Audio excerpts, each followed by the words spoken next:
আমরা আন্তর্জাতিকের হচ্ছে অনেকগুলো ক্লাস করে ফেলেছি, তাই না? আমাদের হচ্ছে যদি আমরা বলি আমাদের কোর্সের একদম মাঝামাঝি পর্যায়ের ক্লাসগুলো হচ্ছে এটা আন্তর্জাতিক বিষয়াবলীর। কারণ হচ্ছে আমাদের সাধারণ জ্ঞান থেকে হিউজ জিনিস জানতে হবে, আমরা সবাই জানি। সাধারণ জ্ঞান থেকে আমাদের হিউজ জিনিস জানতে হবে। এর ভিতরে হচ্ছে আমাদের আন্তর্জাতিক বিষয়াবলী জানতে হবে, তারপর হচ্ছে বাংলাদেশ বিষয়াবলী জানতে হবে, ভূগোল সম্পর্কে জানতে হবে, পরিবেশ ও দুর্যোগ ব্যবস্থাপনা এটা সম্পর্কে জানতে হবে, নৈতিকতা মূল্যবোধ এটা সম্পর্কে জানতে হবে। অর্থাৎ বিসিএস এ এই জায়গা থেকে 25 মার্ক, মানে এই জায়গা থেকে 70 মার্ক মার্ক চলে আসে। বিসিএস এ আপনারা জানেন সবাই 70 মার্ক চলে আসে। এবং এনটিসিআরসিএ বলেন, প্রাইমারি বলেন, এগুলাতে মার্ক কমে যায়, কিন্তু বিষয় একই থাকে, যে আপনার এই আন্তর্জাতিক বাংলাদেশ বিষয়াবলী সবকিছু থেকেই গড়ে হয়তো এনটিসিআরসি তে 25 মার্কের পরীক্ষা হবে। আর হচ্ছে প্রাইমারিতে এইখানেই হয়তো 20 মার্ক থাকবে। অন্যান্য যে পরীক্ষা রয়েছে, আমাদের এই ফুল কোর্সটা তো মূলত 35টা চাকরির জন্য, তো বাকি যে পরীক্ষাগুলো হয় তখন ওইখানে হচ্ছে আরো বিভিন্নভাবে বিভিন্ন মার্ক আসে। মূলত আমাদের এই সবগুলা জিনিসই কি হয়, জানতে হয়, তাই না? আমাদের এই সবগুলা জিনিসই জানতে হয়। তো আমরা কি করব, এই সবগুলা জিনিসই শিখব। তো আমাকে যদি কেউ প্রশ্ন করে যে ভাইয়া আন্তর্জাতিকের বা গুরুত্বপূর্ণ ক্লাস কোনগুলো, আন্তর্জাতিক বিষয়াবলীর গুরুত্বপূর্ণ ক্লাস কোনগুলো, তাহলে আমি বলবো এই ক্লাসগুলোই হচ্ছে আন্তর্জাতিকের সবচেয়ে গুরুত্বপূর্ণ ক্লাস। কারণ আপনি খেয়াল করছেন কিনা, আমরা স্নায়ু যুদ্ধের পাশাপাশি বিভিন্ন অর্গানাইজেশন সম্পর্কে জানতেছি, আমরা বিভিন্ন সংস্থা সম্পর্কে জানতেছি। আমরা যেমন আগের ক্লাসগুলোতে কি কি সম্পর্কে জেনেছি, আমরা ডি8 সম্পর্কে জেনে ফেলেছি, আমরা হচ্ছে সার্ক সম্পর্কে জেনে ফেলেছি, আমরা নেটো সম্পর্কে জেনে ফেলেছি। আপনি যদি আমার আগের ক্লাসগুলো করে থাকেন তাহলে হচ্ছে আপনি এই তিনটা জিনিস ক্লিয়ার হয়ে যাবেন। তিনটা জিনিস নিয়ে আর কারো কোনো ডাউট বা সন্দেহ থাকার কথা না। সবাই হচ্ছে এই তিনটা জিনিস অন্তত ক্লিয়ার হওয়ার কথা, যে আমরা নেটু পড়ে ফেলেছি, নেটু আমরা ক্লিয়ার। তারপর হচ্ছে ডি8 আমরা ক্লিয়ার করে ফেলেছি, ডি8 ডি8 নিয়ে আমাদের আর কোনো কিছু জানার হচ্ছে প্রয়োজন পড়তেছে না। আর আমরা ক্লিয়ার করে ফেলেছি কি, সার্ক সম্পর্কে আমরা জেনে ফেলেছি, সার্ক। তাহলে এই তিনটা অর্গানাইজেশন সম্পর্কে আমরা এখন বিস্তারিত জানি। কারা কারা এই তিনটা অর্গানাইজেশন সম্পর্কে জানি এবং কি জানি, সবাই একটু কমেন্ট করি। আমরা এই তিনটা অর্গানাইজেশন সম্পর্কে কি জানি বা জানি কিনা, যে আমরা জাস্ট একটু লিখি। সার্ক কত সালে প্রতিষ্ঠিত হয়, ডি8 কত সালে প্রতিষ্ঠিত হয়, পরে হচ্ছে ন্যাটো কত সালে প্রতিষ্ঠিত হয়, এগুলো হচ্ছে একটু কমেন্ট করি, এগুলো রিভিশনের জন্য। এরপর হচ্ছে নেটোর সদস্য কয়টা দেশ, এবং ডি8 এর সদস্য কয়টা দেশ, সার্কের সদস্য কয়টি দেশ, এবং নেটোর সর্বশেষ সদস্য কোন দেশ, ডি8 এর সর্বশেষ সদস্য কোন দেশ, সার্কের সর্বশেষ সদস্য কোন দেশ, এগুলো আমরা শিখেছি, তাই না? এবং এর সদর দপ্তর কোথায়, এর সদর দপ্তর কোথায়, এর সদর দপ্তর কোথায়, এইগুলো হচ্ছে সবাই কমেন্ট করে ফেলি, সবাই কমেন্ট করে ফেলি। কারণ হচ্ছে আমাদের এই জিনিসগুলো আমরা শিখে ফেলেছি আগের ক্লাসে, তাই না? আমাদের এই জিনিসগুলো শিখে ফেলেছি। আমাদের মূলত এই কোর্সে আমাদের টোটাল ক্লাস নেওয়ার কথা 120, টোটাল ক্লাস নেওয়ার কথা 120, কিন্তু আমার মনে হচ্ছে কি আমাদের জিকের উপরে এই ক্লাস হয়ে যাবে প্রায় 50-এর মতন। আমাদের জিকের উপরে এই ক্লাস হয়ে যাবে 50-এর মতন। যদিও আমি বলেছি এই কোর্সে 120টা ক্লাস নেওয়ার কথা, কিন্তু কম বেশি হতে পারে। এর মধ্যে আমাদের জিকের উপরে যদি 50টা ক্লাস হয়ে যায়, এরপর আমাদের ইংলিশের ক্লাস হবে কতগুলা, ইংলিশেরও প্রায় 40-50টা ক্লাস হবে। ইংলিশেও আমরা 40 থেকে 50টা ক্লাস নিব। আমার আমার মূল টার্গেট এরকম, মানে আমার প্ল্যান। অ্যাকচুয়ালি আমি পারবো কিনা জানি না, বাট আমি চেষ্টা করব। জিকের জন্য আমরা 50টা ক্লাস ধরে রাখতেছি, ইংলিশের জন্য 40, এইখানেই কিন্তু 90। ম্যাথের হয় আপনার 20 থেকে 25টা ক্লাস করলে এনাফ ম্যাথের জন্য, এর বেশি ক্লাস লাগবে না। আপনারা এর ভিতরে পুরো ম্যাথ কভার হয়ে যাবে। 20 থেকে 25টা ক্লাসই এনাফ। তো আমরা 20 থেকে 25টা ক্লাস ম্যাথের জন্য করব। এরপরে হচ্ছে আমরা যদি জিকের জন্য 50 করি, তারপরে ইংলিশের জন্য 40 করি, আর হচ্ছে আমরা ম্যাথের জন্য 20 করি, 20ই ধরলাম, 25-এর দরকার পড়বে না। 20টা ক্লাসেই কমন পড়ে যাবে। কারণ পরীক্ষায় ম্যাথ দাগানো খুব কঠিন হয়ে যায়, পরীক্ষায় ম্যাথের দাগানোর টাইম পাওয়া যায় না। তাই আপনার 25 মার্কের ম্যাথের মধ্যে, আপনাকে সবসময় ধরে রাখতে হবে যে আপনি ম্যাথে 10-এর বেশি পাবেন না, এটাই আপনাকে ধরে রাখতে হবে। বাকি সাবজেক্টগুলো দিয়েই নাম্বার তুলতে হবে, কারণ ম্যাথ দাগানোর মতন টাইম পাওয়া যায় না, সময় পাওয়া যায় না। যে টেকনিকগুলো দিব ওইগুলা দিয়েই আপনি 10 থেকে 15টা দাগাই ফেলতে পারবেন।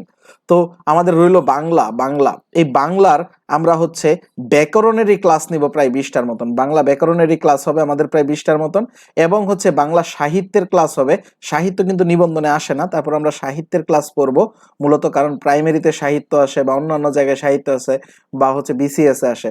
এই সাহিত্যের উপরে আমরা ক্লাস করব প্রায় হচ্ছে 15টির মতন, 15টি ক্লাস করলে সাহিত্যের উপরে এনাফ। তাহলে দেখুন এইখানে 35টা ক্লাস হয়ে যাবে, এই ম্যাথে 20টা ক্লাস হয়ে যাবে, এইরকম ক্লাসই হবে অলমোস্ট। তাহলে আমাদের যদি কখনো 2টা করে ক্লাসের প্রয়োজন পড়ে, কোনো একদিন 2টা ক্লাস প্রয়োজন পড়ে, আমরা কিন্তু 2টা ক্লাসও করব বা আমি 2টা ক্লাস নিব। আপনারা শেষ পর্যন্ত কোর্সটি করার চেষ্টা করুন। আমি আশা করি আপনারা যদি এই কোর্সটা একবার কমপ্লিট করে ফেলতে পারেন, তাহলে আপনার আর কখনো কোনো সময় হচ্ছে আপনার আর চাকরির প্রিপারেশন নিয়ে চিন্তা করতে হবে না। কারণ পরবর্তীতে আপনি এগুলাই জাস্ট রিভিশন দিবেন, পরবর্তীতে জাস্ট আপনি এগুলাই রিভিশন দিবেন। তাই হচ্ছে সবাই একটু ধৈর্য সহকারে শেষ পর্যন্ত এই কোর্সটা করার চেষ্টা করুন।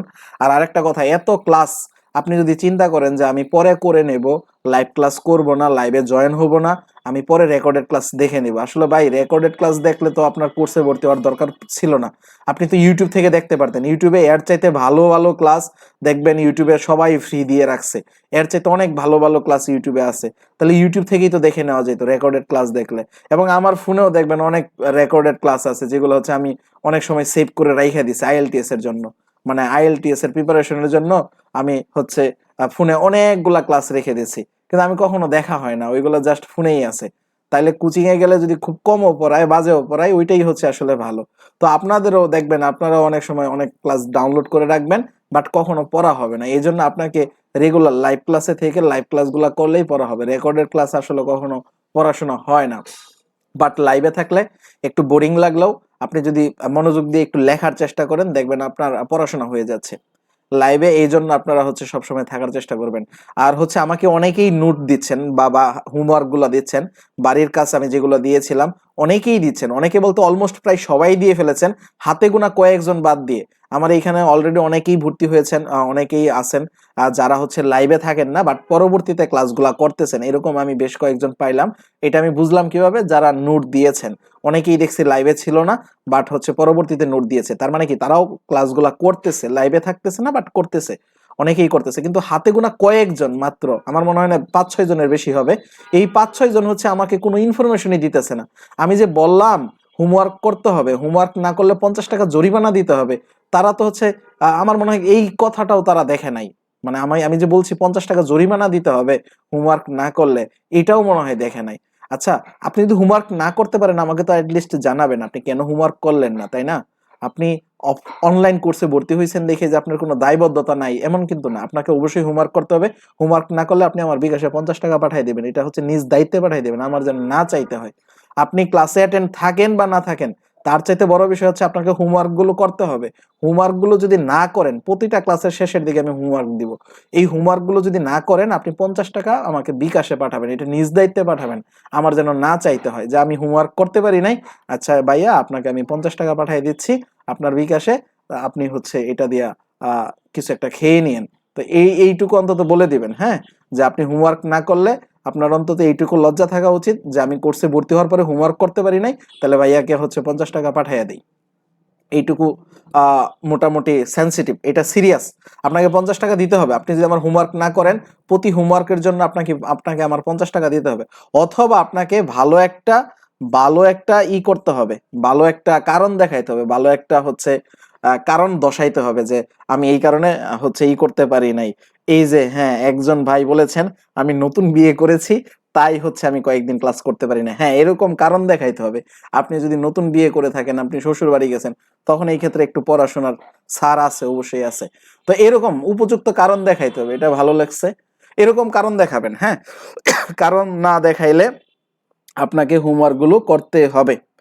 হ্যাঁ, হোমওয়ার্ক গুলো গ্রুপে পোস্ট করলে ভালো হয়, সবাই হোমওয়ার্ক গুলো গ্রুপে পোস্ট করবেন, গ্রুপে পোস্ট করে দিবেন। এই যে যেই গ্রুপে ক্লাস করতেছেন না, এই গ্রুপেই পোস্ট করে দিবেন। হোমওয়ার্ক গুলো পোস্ট করে দিলে অন্যরাও দেখবে, এটা ভালো হয়, আসলেই ভালো হয়। সরি, আসলেই ভালো হয়। আপনারা সবাই হোমওয়ার্ক গুলো গ্রুপে পোস্ট করবেন, আমাকে ইন্ডিভিজুয়ালি দেওয়ার চাইতে আপনারা গ্রুপে পোস্ট করবেন। গ্রুপে পোস্ট করলে এই হোমওয়ার্কগুলো থেকে যাবে, আপনার নিজেরও রিভিশন হয়ে যাবে। তো অ্যাটলিস্ট হোমওয়ার্কগুলো সবাই সিরিয়াসলি করবেন এবং গ্রুপে পোস্ট করবেন। আমি অনেক কথা বলে ফেললাম, অলরেডি প্রায় 10 মিনিটের উপরে কথা বলে ফেলেছি। আমরা ক্লাসে চলে যাই। আমি যদি বলি আন্তর্জাতিকের গুরুত্বপূর্ণ ক্লাস কোনগুলো, তাহলে এইগুলোই হচ্ছে আন্তর্জাতিকের গুরুত্বপূর্ণ ক্লাস। তাহলে এইগুলোই হচ্ছে কি আন্তর্জাতিকের গুরুত্বপূর্ণ ক্লাস। এগুলোই হচ্ছে আন্তর্জাতিকের গুরুত্বপূর্ণ ক্লাস।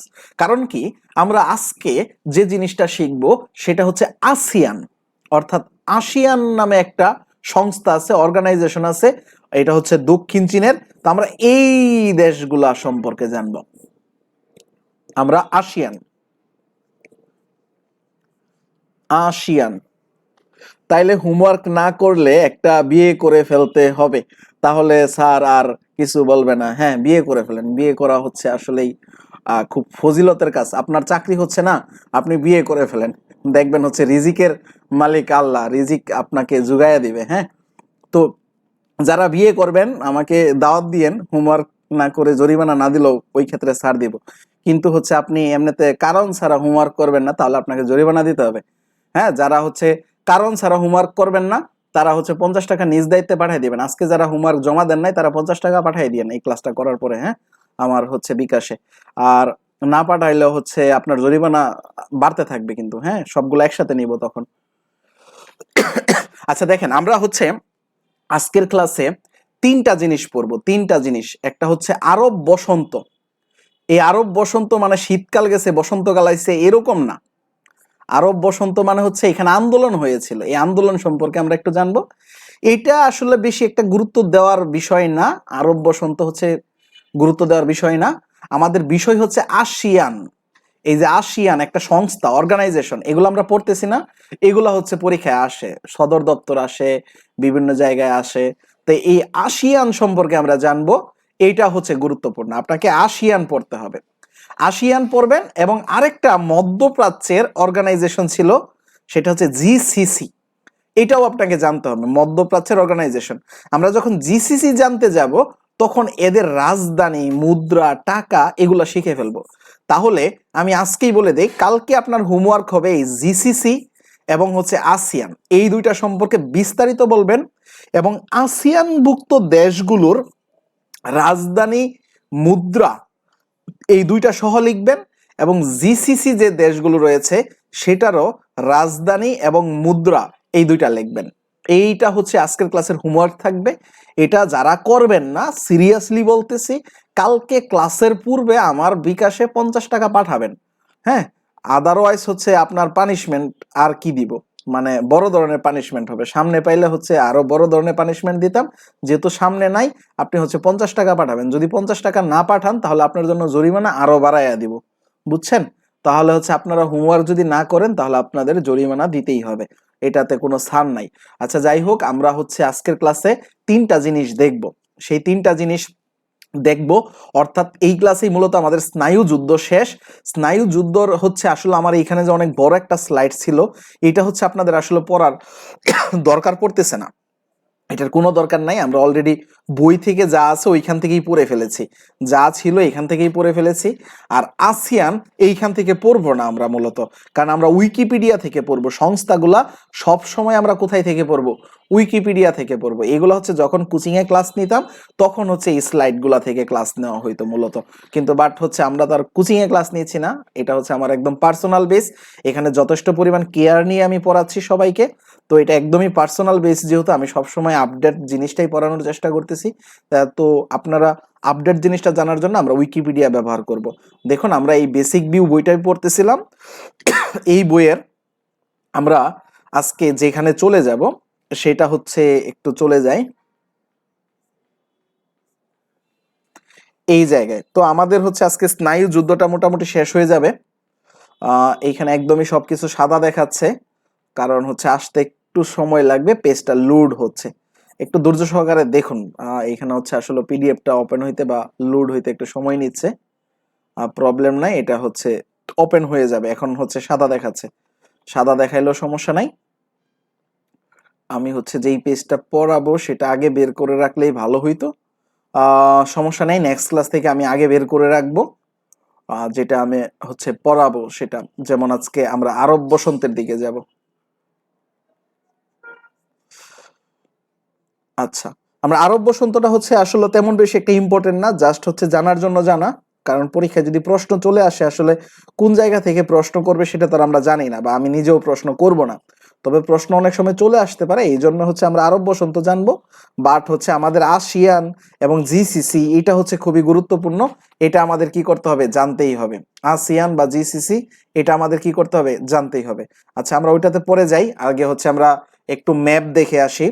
ম্যাপ ম্যাপ হচ্ছে আরব বসন্ত কোথায় হইল, আরবের বসন্ত শুরু হইল কোথায়, মানে আরবে যে আন্দোলনগুলা শুরু হয়েছিল সেটাতে আমরা চলে যাব। তো আমাদের হচ্ছে ম্যাপ হচ্ছে গুরুত্বপূর্ণ, ম্যাপ আমাদের পুরোপুরি শিখে ফেলতে হবে। আপনি যদি আন্তর্জাতিক বুঝতে চান, আন্তর্জাতিক শিখতে চান, তাহলে আপনাকে ম্যাপ মুখস্থ করে ফেলতে হবে। ম্যাপ মুখস্থ করার বিকল্প নাই। আপনারা হয়তো বুঝতেছেন যে আমরা প্রতিদিনই কি করতেছি, ম্যাপে ঢুকে ফেলতেছি, ম্যাপে ঢুকতেছি, ম্যাপে ঢুকতেছি। আমরা যখন বাংলাদেশ বিষয়াবলীও পড়বো তখন হচ্ছে আমরা বারবার কি করব, ম্যাপে ঢুকে যাব, ম্যাপে চলে যাব। কারণ হচ্ছে ম্যাপ হচ্ছে অনেক গুরুত্বপূর্ণ। ম্যাপ সম্পর্কে আপনার যত ভালো ধারণা থাকবে তত হচ্ছে আপনি ভালো করতে পারবেন। আচ্ছা আপনারা এই সাগরগুলা সম্পর্কে একটু মনে রাখার চেষ্টা করুন, এখানে কোন কোন সাগর আছে এবং কোন কোন প্রণালী আছে, এগুলা হচ্ছে একটু মুখস্থ করার চেষ্টা করুন। দেখুন এই যে বঙ্গোপসাগর, যেটাকে আমরা বে অফ বেঙ্গল বলি, এই বঙ্গোপসাগর হচ্ছে আসলে মূলত এইটুকু, এটা ভারত মহাসাগরে অবস্থিত মূলত। আবার এইদিকে আছে কি আন্দামান সাগর বা আন্দামান সি। আর এই যে এইখানে আরেকটা আছে মান্নার উপদ্বীপ, মান্নার উপসাগর, এইখানে আরেকটা আছে মান্নার উপসাগর। আর এই যেটা হচ্ছে আরাবিয়ান সাগর। আর এই যে এইটা হচ্ছে পার্সিয়ান, অর্থাৎ ভূমধ্য অর্থাৎ পার্সিয়ান সাগর। এইখানে পারস্য উপসাগর, এটা কি হচ্ছে পারস্য উপসাগর। এইগুলো তো আমরা মোটামুটি জানি। তো এই পারস্য উপসাগরের কেন্দ্র করে আজকে এইদিকে যে দেশগুলো আছে এদেরকে নিয়ে হচ্ছে জিসিসি গঠন করা হয়েছিল, আমরা সেটাও দেখবো জিসিসি। তো এইখানেই মূলত আরব বসন্তটাও হয়, এই অঞ্চলটাতেই, এই যে এই অঞ্চলটা যে আছে এইখানেই মূলত আরব বসন্ত হয়। তো এইখানেই মূলত আবার জিসিসি গঠন করা হয়। তো আমাদের এই ম্যাপগুলা হচ্ছে মুখস্থ করতে হবে। ম্যাপ কিভাবে মুখস্থ করব, এই ধরনের একটা প্রশ্ন আমি পাচ্ছি। ম্যাপ এই যে আমি প্রতি ক্লাসেই যেভাবে পড়াচ্ছি, ম্যাপটা একটু একটু করে পড়াচ্ছি না, একদিনে যদি আমি পুরা পৃথিবী মুখস্থ করতে চাই তাহলে কি আমার মুখস্থ হবে, হবে না।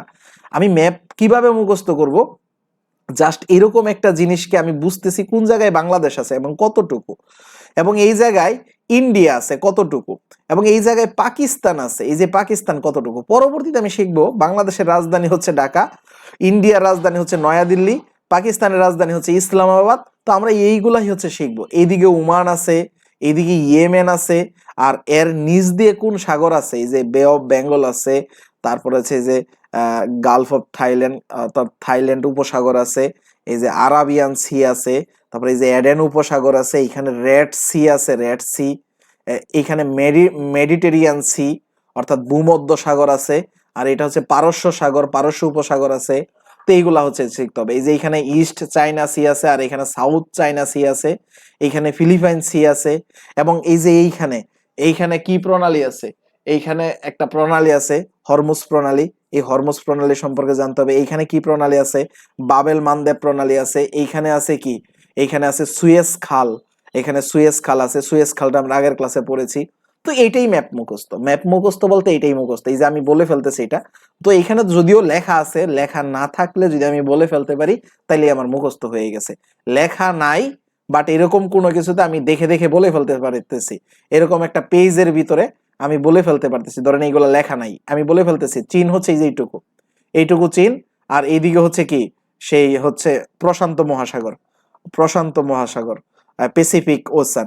আর এইদিকে হচ্ছে ভারত মহাসাগর, ভারত মহাসাগরের ভিতরে কোন কোন উপসাগর আছে, জাস্ট এটাই আমি বলে ফেলতে পারতেছি।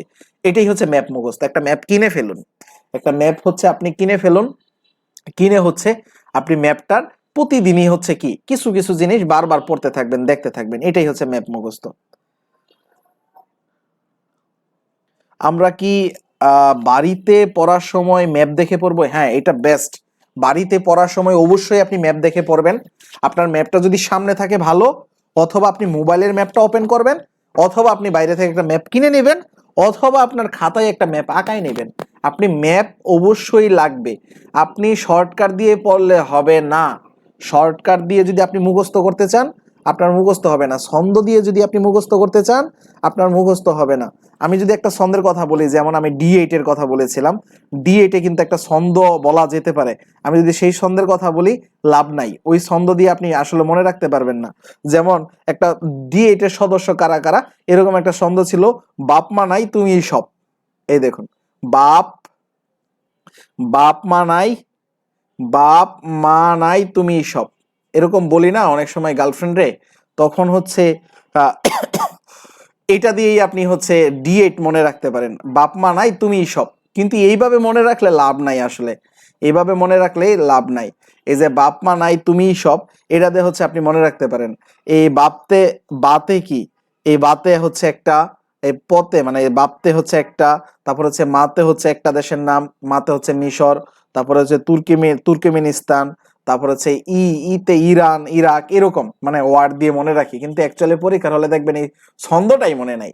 আপনি তো দেশের নাম মনে করতে যাবেন সেটা তো দূরের কথা, বাট আপনার ছন্দটাই মনে নাই। বাট আপনি যদি D8 এইভাবে না মনে রাখে আপনি যদি ম্যাপ থেকে মনে রাখেন, তাইলে আপনি আপনার মাথায় সেট হয়ে যাবে এইটা এটা D8 এর সদস্য ছিল। D8 এর সদস্য কারা কারা ছিল, ডেভেলপিং কান্ট্রি কারা কারা ছিল, দেখেন সবগুলাই মুসলিম, এবং হচ্ছে সবগুলাই হচ্ছে কি উন্নয়নশীল দেশ। এর মধ্যে যেটা ছিল, বাংলাদেশ ছিল, পাকিস্তান ছিল, D8 এর সদস্য। আমরা D8 পড়তেছি এখন, ধরুন D8 যেটা আপনারা সবাই হোমওয়ার্ক দিলেন, D8, D8 এর সদস্য কারা কারা ছিল, এ দেখুন এরা মুসলিম কান্ট্রি। বাংলাদেশ ছিল, পাকিস্তান ছিল, তারপরে কে কে ছিল আপনারা বলুন তো, মিশর ছিল, ইজিপ্ট, এই যে এইখানে দেখবেন মিশর, এই যে এটা ইজিপ্ট এর এ ছিল, তারপর ওইদিকে আছে নাইজেরিয়া ছিল, নাইজেরিয়াটা আমি ম্যাপের ওইদিকে গেলে পাবো, নাইজেরিয়া ছিল। তারপর হচ্ছে তুর্কমেনিস্তান ছিল, এই যে তুর্কিয়ে ছিল, এই যে এইটা এটা তো তাজাকিস্তান, এই যে এইটা, এই যে এইটুকু তুর্কমেনিস্তান ছিল। আমি বারবার তাজাকিস্তান দাগায় ফেলি, তুর্কমেনিস্তান দাগাইতে গিয়ে এগুলা ছিল। তারপরে ইন্দোনেশিয়া ছিল, এই যে এইদিকে ইন্দোনেশিয়া, আমরা এই যে এখানে পাবো ইন্দোনেশিয়া ছিল, ইন্দোনেশিয়া, তো ইন্দোনেশিয়া পাইলাম। তারপরে হচ্ছে আরো কে কে ছিল, ইরান ছিল, ইরান, এই যে ইরান, ইরাক না কিন্তু, ইরান ছিল, এটা কিন্তু ইরাক, ইরাক দাগাবেন না, ইরান ছিল। তারপরে আবার এই যে এখানে আজারবাইজান ছিল, এই যে আজারবাইজান, এরা কিন্তু সবাই কি মুসলিম দেশ। তো এইভাবে 9টা দেশ, টোটাল 9টা দেশ কি এই D8 এর সদস্য ছিল, টোটাল 9টা দেশ। মালয়েশিয়া ছিল, মালয়েশিয়া, আমরা এখানে দেখাবো, এই যে মালয়েশিয়া, এই যে মালয়েশিয়াও ছিল, এটাও কিন্তু অনেকটা মুসলিম কান্ট্রি। তাহলে এইখানে আসলে শর্টকাট দিয়ে পড়লে মনে থাকবে না, আপনি যদি ম্যাপ দেখে দেখে পড়েন তাইলেই হচ্ছে মনে রাখা সম্ভব। আদারওয়াইজ দেখবেন এগুলো মনে থাকতেছে না, আদারওয়াইজ এই মনে থাকতেছে না, বুঝছেন? তাহলে আমাদের এই ক্লাসগুলো হচ্ছে মূলত অনেক বেশি গুরুত্বপূর্ণ, এবং এই ক্লাসগুলাই হচ্ছে আমাদের পড়তে হবে, কারণ এগুলাই হচ্ছে চাকরি পরীক্ষায় আসবে। আর হচ্ছে সবাই বলে, সবাই আপনি BCS যারা পরীক্ষা দিচ্ছে সবাইকে জিজ্ঞাসা করবেন যে সবচেয়ে কঠিন কোনটা, তাহলে তারা 2টা প্রশ্নের আনসার দিবে, একটা বলবে ইংলিশ লিটারেচার কঠিন, আর আরেকটা হচ্ছে যে আন্তর্জাতিক বিষয়াবলী কঠিন। কিন্তু আপনাদের কাছে কেমন লাগতেছে আমি জানি না, আমি চেষ্টা করতেছি আন্তর্জাতিক বিষয়াবলী খুব সহজ করে পড়ানোর জন্য। আমি একদিন অনেক বেশি লোড নিতেছি না, আস্তে আস্তে কি করতেছি, সবগুলাই ধীরে ধীরে আমরা শেষ করে ফেলতেছি। তো এইটা হচ্ছে অনেকের কাছে আপনি প্রশ্ন করলে জিজ্ঞাসা করবেন যারা চাকরির প্রস্তুতি নিয়ে ফেলেছে, যে ভাইয়া সবচেয়ে কঠিন বিষয় কোনটা চাকরির পরীক্ষার জন্য, তাহলে তারা সব সময় আনসার দিবে যে আন্তর্জাতিক বিষয়াবলী এবং হচ্ছে ইংলিশ লিটারেচার, এই দুইটাই সবার কাছে কঠিন লেগেছে। তো এই দুইটা যাদের কাছে কঠিন লেগেছে তাদের কাছ থেকে যদি আপনি শুনে আসলেই মনে করেন কঠিন, তাহলে আপনার কাছে আসলেই কঠিন মনে হবে। কিন্তু আমার ক্লাসগুলো দেখার পরে যদি আপনি প্রশ্নগুলো সলভ করেন নিজে নিজে, তাহলে দেখবেন আপনার কাছে অনেকটা সহজ হয়ে গেছে। কারণ আসলে এত কঠিন না, কিন্তু আমরা এত কঠিন করে পড়তেছি না, আমরা কি করতেছি, বারবার ম্যাপে চলে যাচ্ছি, ম্যাপ থেকে আমরা মুখস্থ করার চেষ্টা করতেছি, তাই না? ম্যাপে চলে যাচ্ছি এবং ম্যাপ থেকেই আমরা কি করতেছি, মুখস্থ করার চেষ্টা করতেছি আমরা, এবং কিছু কিছু জিনিস বাদও দিতেছি যেগুলো আসলে তেমন দরকার নাই। আমরা এই যে ভারত পাকিস্তান যুদ্ধ এটা পড়েছিলাম, তারপরে যে আরব ইসরায়েল যুদ্ধ, এটা কিন্তু এখানে 4টি দেওয়া বইয়ে, কিন্তু অ্যাকচুয়ালি হয়ে গেছে কয়টি, 5টি যুদ্ধ। আমরা এগুলা পড়ে ফেলেছি, তাই না? আমরা এগুলা পড়ে ফেলেছি, এবং আমরা চীন রেভলিউশন বা চীনা বিপ্লব, এটা হচ্ছে আমরা বলছিলাম পড়ার দরকার নাই। এই চীন রেভলিউশন, চীন হচ্ছে সমাজতান্ত্রিক কান্ট্রি হিসেবে এখানে একটা বিপ্লব ঘটে চীনে, তো এই চীনের রেগুলেশনটা আপনার পড়ার দরকার নাই। এটা কত সালে ঘটছিল? ওই যে যুদ্ধের পরেই, যুদ্ধ শেষ হয়েছে কত, দ্বিতীয় বিশ্বযুদ্ধ 45-এ শেষ হয় দ্বিতীয় বিশ্বযুদ্ধ, যুদ্ধের কিছু বছর পরে 4-5 বছর পরে যখন হচ্ছে ওই যে হইলো না, ন্যাটো গঠন হইলো, ন্যাটো গঠনের সময়, ন্যাটো গঠন হয়েছিল কত তারিখ, ওর কিছুদিনের মানে আগে পরেই আপনার হচ্ছে কি এই চীনের একটা বিপ্লব ঘটে। তাহলে চীনের বিপ্লব ঘটে এই যে হচ্ছে 1949, তাহলে ন্যাটো গঠন হয়েছিল কত সালে? 1949-এ। তাহলে ওর কাছাকাছি সময়ে কি চীনের বিপ্লব হয়। তো এই চীন বিপ্লবটা আপনার এত বেশি একটা দরকার নাই, এটা জানারও দরকার নাই। তারপর আপনি একটু মনে রাখলেন যে 1919 সালে একটা চীনের বিপ্লব হয়েছিল। চীনের বিপ্লব এটা সমাজতান্ত্রিক বিপ্লব ছিল, এটা সমাজতান্ত্রিক বিপ্লব। এরপরে আবার চীনে গিয়ে একটা সাংস্কৃতিক বিপ্লব হয়েছিল, সেটা আবার কত সালে হয়েছিল? 76 সালে। এই 76 সালে কিন্তু আমাদের অনেক হচ্ছে মারা মানে হচ্ছে বাংলা সাহিত্যে এটা মোটামুটি গুরুত্বপূর্ণ আছে। 76 সাল, এই সালে হচ্ছে আমাদের জয়নুল আবেদিন মারা গিয়েছিল 76 সালে। তো ওই সময়টাতে হচ্ছে একটা সাংস্কৃতিক, জয়নুল আবেদিন যেহেতু সংস্কৃতি মনা, তাহলে আমরা ওইভাবে এটা একটু মনে রাখতে পারি একটু করে। কিন্তু এগুলো হচ্ছে আসলে তেমন বেশি একটা গুরুত্ব না। আপনার যদি পড়তে ইচ্ছা না করে এগুলা, আপনি হচ্ছে এগুলা বাদ দিয়েন। আর যদি মন চায় যে আমি একটু চোখ বুলাই, এক নজর জানার জন্য জানা, তাহলে হচ্ছে আপনি একটু এইগুলা দেখতে পারেন। এগুলা থেকে দেখুন এত বেশি একটা প্রশ্ন আসে না। এখানে যে দেখুন কোথাও এখানে প্রশ্নের পিছনে দেওয়া নাই যে কত সালে কোন জায়গা থেকে এসেছে। তো এইগুলো হচ্ছে আপাতত আপনি স্কিপ করতে পারেন। এই কিউবা বিপ্লব, এই কিউবা বিপ্লব আপনার বেশি একটা জানার দরকার নাই। এই কিউবা বিপ্লব হচ্ছে আসলে তেমন ইম্পর্টেন্ট না। তারপর হচ্ছে কিউবা শহরটা কোথায়, আপনি সেটা যদি একটু দেখে রাখতে চান, আপনি ম্যাপে চলে যান। ম্যাপে গিয়ে হচ্ছে আপনি একটু দেশটা দেখার চেষ্টা করেন যে কিউবা দেশটা কোথায়। দেখুন এটা হচ্ছে এই যে আমেরিকার, এই যে এখানে একটা কিউবা আছে, এই যে দেখুন আপনাকে আমি দেখাই, এই যে এই জায়গাটুকু কিউবা, এই যে জায়গা। তার মানে এই যে কিউবা শোনা মাত্র এই যে আমার এই জায়গাটুকু মনে পড়ে গেল, এটাই হচ্ছে আসলে আপনার ম্যাপ বুঝার বিষয়। আপনি যদি এইটুকু জানতে পারেন তাহলেই হয়ে যাবে যে কিউবা শহরটা কোথায় আছে। এবং কিউবাতে কি হয়েছিল, একটা বিপ্লব হয়েছিল। এটা দেখুন ইউনাইটেড স্টেটের একদম কাছেই, এইটা হচ্ছে এই যে মেক্সিকোর এইদিকে। তো এই কিউবা শহরে কি হয়েছিল, কিউবাতে আপনার হচ্ছে একটা বিপ্লব হয়েছিল, ওইটাই হচ্ছে ওইখানে দেওয়া। এটাও আপনার জানার দরকার নাই, বা আপনি জানার জন্য জানা মানে পরীক্ষার জন্য গুরুত্বপূর্ণ না। আপনি হচ্ছে কি জানার জন্য জানা যে কিউবাতে একটা বিপ্লব হয়েছিল। এই বিপ্লবটাও কত সালে হয়? ওই যে ন্যাটো হয়েছে 49-এ, এর 10 বছর পরে হচ্ছে এটার বিপ্লব। তাহলে হচ্ছে কত সালে হবে? 1959 সালে, 1959। জাস্ট এই সালটা একটু মাথায় রাখলেন যে কিউবা বিপ্লব হয় 1959 সালে। আর হচ্ছে চীনে বিপ্লব হয়েছিল কত সালে? 1949। তার 10 বছর পরেই কি হয়? কিউবাতে একটা বিপ্লব হয়, কিউবাতে একটা বিপ্লব হয়। এই বিপ্লবের নেতা ছিল ফ্রিদেল। ফ্রিদেল, এখানে রফালা হবে, মূলত নামটা ফ্রিদেল। ফ্রিদেল। তো এইখানে এইটুকুই জাস্ট, এইখানে আর তেমন কিছু জানার দরকার নাই। এইটাও তেমন ইম্পর্টেন্ট না, তাহলে আপনি এটাও এখানে বাদ দিতে পারেন। জাস্ট কিউবা বিপ্লব এটা আপনি একটু মাথায় রাখলেন। এরপর আমরা আরব বসন্তে চলে যাব। আরবদেরও একটা বিপ্লব হয়। আরবরা কিন্তু রাজা রাজা কেন্দ্রিক দেশ ছিল। তো এইখানে দেখুন আরো বেশ কিছু বিপ্লব আছে, যেমন এইগুলা ইন্তিফান্ডা, ইরানি বিপ্লব, রুশ বিপ্লব, ডেভেলপ, এইগুলা হচ্ছে আপাতত জানার দরকার নাই। এগুলো হচ্ছে যারা হচ্ছে অনেক বেশি কিউরিয়াসিটি থাকে তাদের জন্য আসলে। হ্যাঁ, আপনার হচ্ছে আপাতত এইগুলা স্কিপ করে যেতে পারেন। এখন হচ্ছে এই যে আরব, গণতান্ত্রিক আরব, এটাকে আরব বসন্ত বলা হয়, এটা একটু ইম্পর্টেন্ট আছে, আমরা এটা একটু দেখব। মূলত আমাদের ক্লাসটা শুরু হইলো এই জায়গা থেকে। আরব বসন্ত শুরু হয় কত সালে? এইটা কিন্তু বেশি দিন আগের ঘটনা না, এটা হচ্ছে 2010 সালের ঘটনা। 2010, 2010-এ আরবে কি হয়? একটা গণতন্ত্র প্রতিষ্ঠা করার জন্য, গণতন্ত্র প্রতিষ্ঠা করার জন্য একটা হচ্ছে মূলত শুরু হয়, আন্দোলন শুরু হয়। আরব কিন্তু এমনিতে স্বৈরাচার, আরবে স্বৈরাচার, এক রাজা এক দেশ, মানে এরকম একটা নীতি ছিল। ওই নীতিটা থেকে মূলত বের হয়ে আসার জন্য 2010 সাল থেকে একটা হচ্ছে মূলত শুরু হয়। আরব দেশগুলা কোনগুলো? আরব দেশগুলো আমরা যদি একটু ম্যাপে দেখি তাহলে আমরা বুঝতে পারবো। মধ্যপ্রাচ্যে যে দেশগুলো রয়েছে, এই মধ্যপ্রাচ্যের দেশগুলো আসলে ইম্পর্টেন্ট কেন? কারণ এইখানে প্রচুর পরিমাণে জ্বালানি আছে, প্রচুর পরিমাণে খনিজ সম্পদ আছে, এই জন্য এই দেশগুলা ইম্পর্টেন্ট। এই কারণে মরুভূমিও আছে, আবার হচ্ছে প্রচুর পরিমাণে তেল পাওয়া যায়, খনিজ সম্পদ পাওয়া যায়।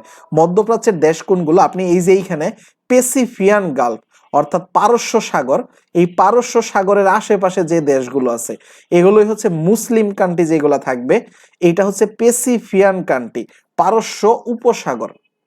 এটা হচ্ছে প্যাসিফিয়ান কান্ট্রি, অর্থাৎ এইখানে পারস্য উপসাগর আছে।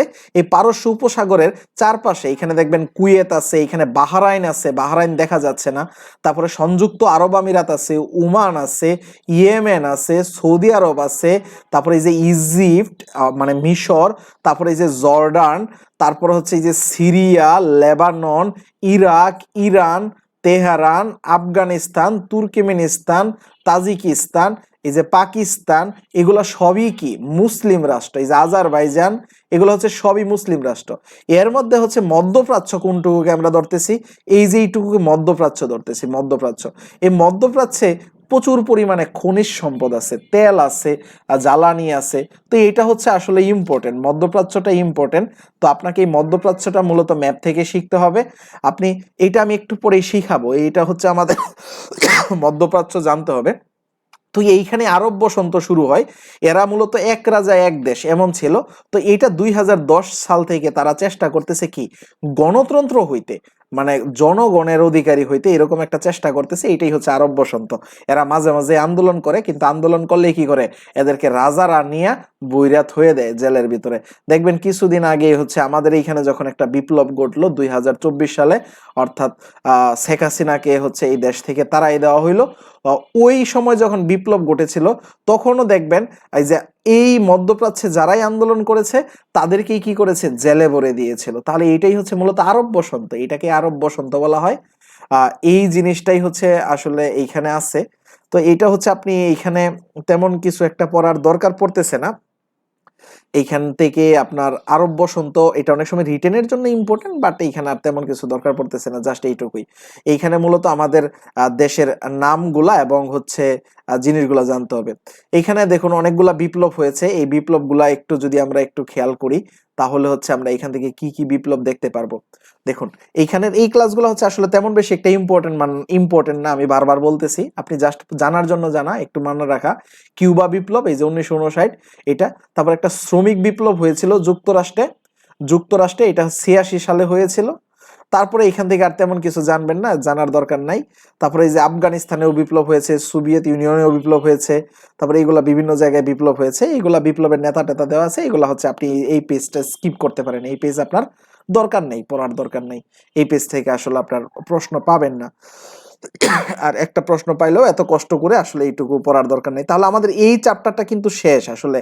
এইখানে যুদ্ধ শেষ হয়ে গেল, অর্থাৎ সভ্যতার সংকট হলো বা বিভিন্ন সন্ত্রাসের যুদ্ধ শেষ, এবং যুক্তরাষ্ট্রের সন্ত্রাসের বিরুদ্ধে যে যুদ্ধ হয়েছিল এটা আসলে জানার দরকার নাই।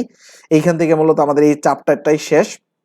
এখন হচ্ছে নতুন চ্যাপ্টার, এই যে আঞ্চলিক বিভিন্ন সংস্থা, অঙ্গ সংস্থা, এটা হচ্ছে আমাদের পড়ার জায়গা। এখন এটা গুরুত্বপূর্ণ, এই জায়গা থেকে বিভিন্ন প্রশ্ন আসে। এটা কিন্তু একটা নতুন চ্যাপ্টার শুরু হয়ে গেল, আঞ্চলিক ও আন্তর্জাতিক ব্যবস্থা।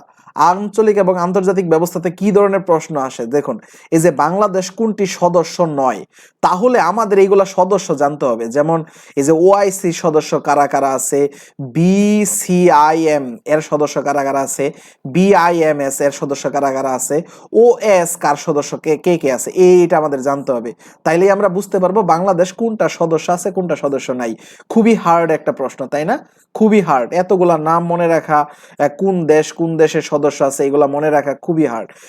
এইখানে দেখুন এই যে চীনের জিনজিয়াং প্রদেশে মুসলিম গোষ্ঠীর নাম কি, মুসলিম গোষ্ঠীর নাম কি? এমনিতেই আমি জানি না চীনের জিনজিয়াং কই। দেখুন আপনার মতে আমি বলতেছি, এমনিতেই আমি জানি না চীনের জিনজিয়াং কই, আবার ওই প্রদেশের মুসলিম গোষ্ঠীর নাম কি? তার মানে এটাও খুব হার্ড কোশ্চেন। দেখুন এটা 43তম এবং 37তম বিসিএস এসেছে, তার মানে আরো অনেকগুলা চাকরির পরীক্ষায় এসেছে।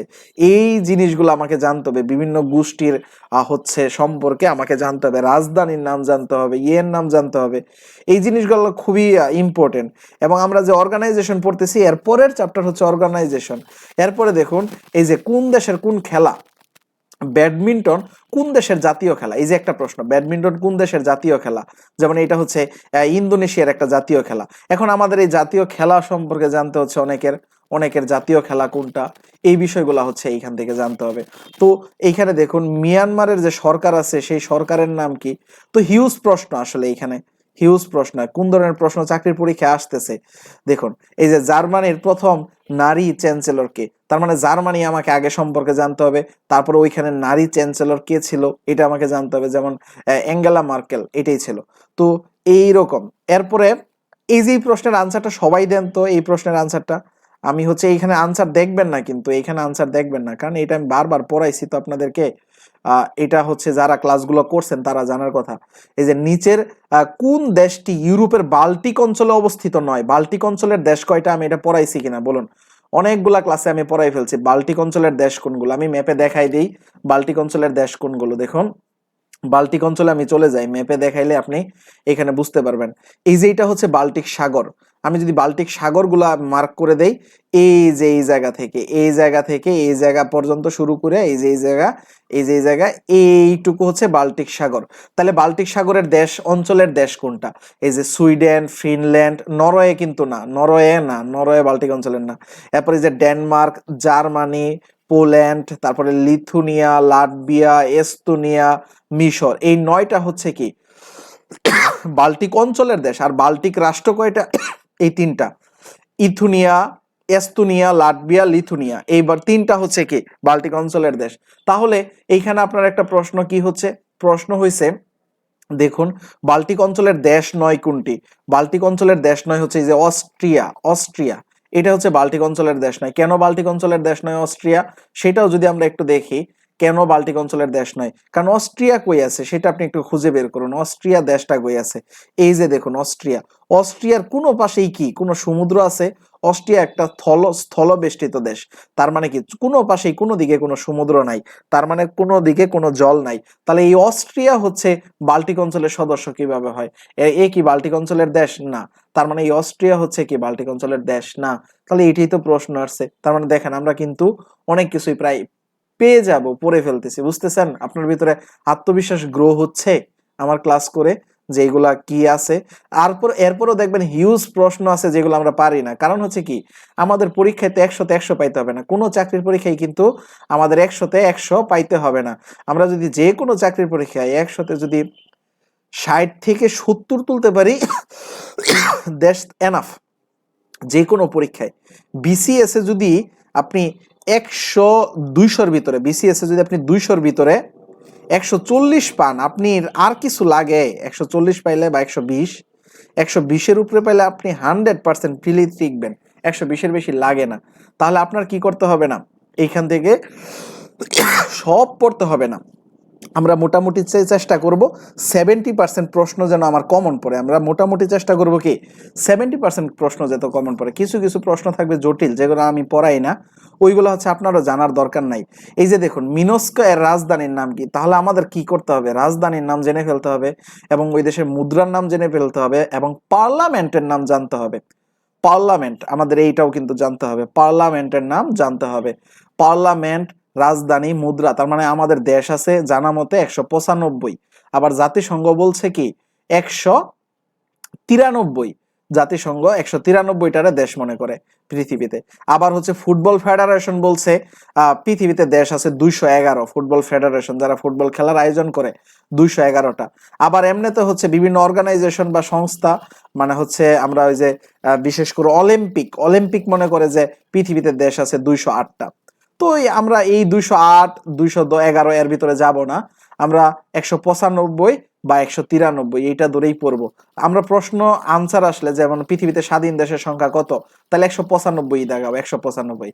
আর জাতিসংঘের মতে যদি আসে তাহলে 193 এইটা দাগাবো। তো এই 193টা দেশের ভিতরে আপনি অলমোস্ট 120+ দেশের নাম, রাজধানীর নাম এবং মুদ্রার নাম এবং পার্লামেন্টের নাম মুখস্থ করে ফেলতে হবে। এটা করাই লাগবে, কিছু করার নাই।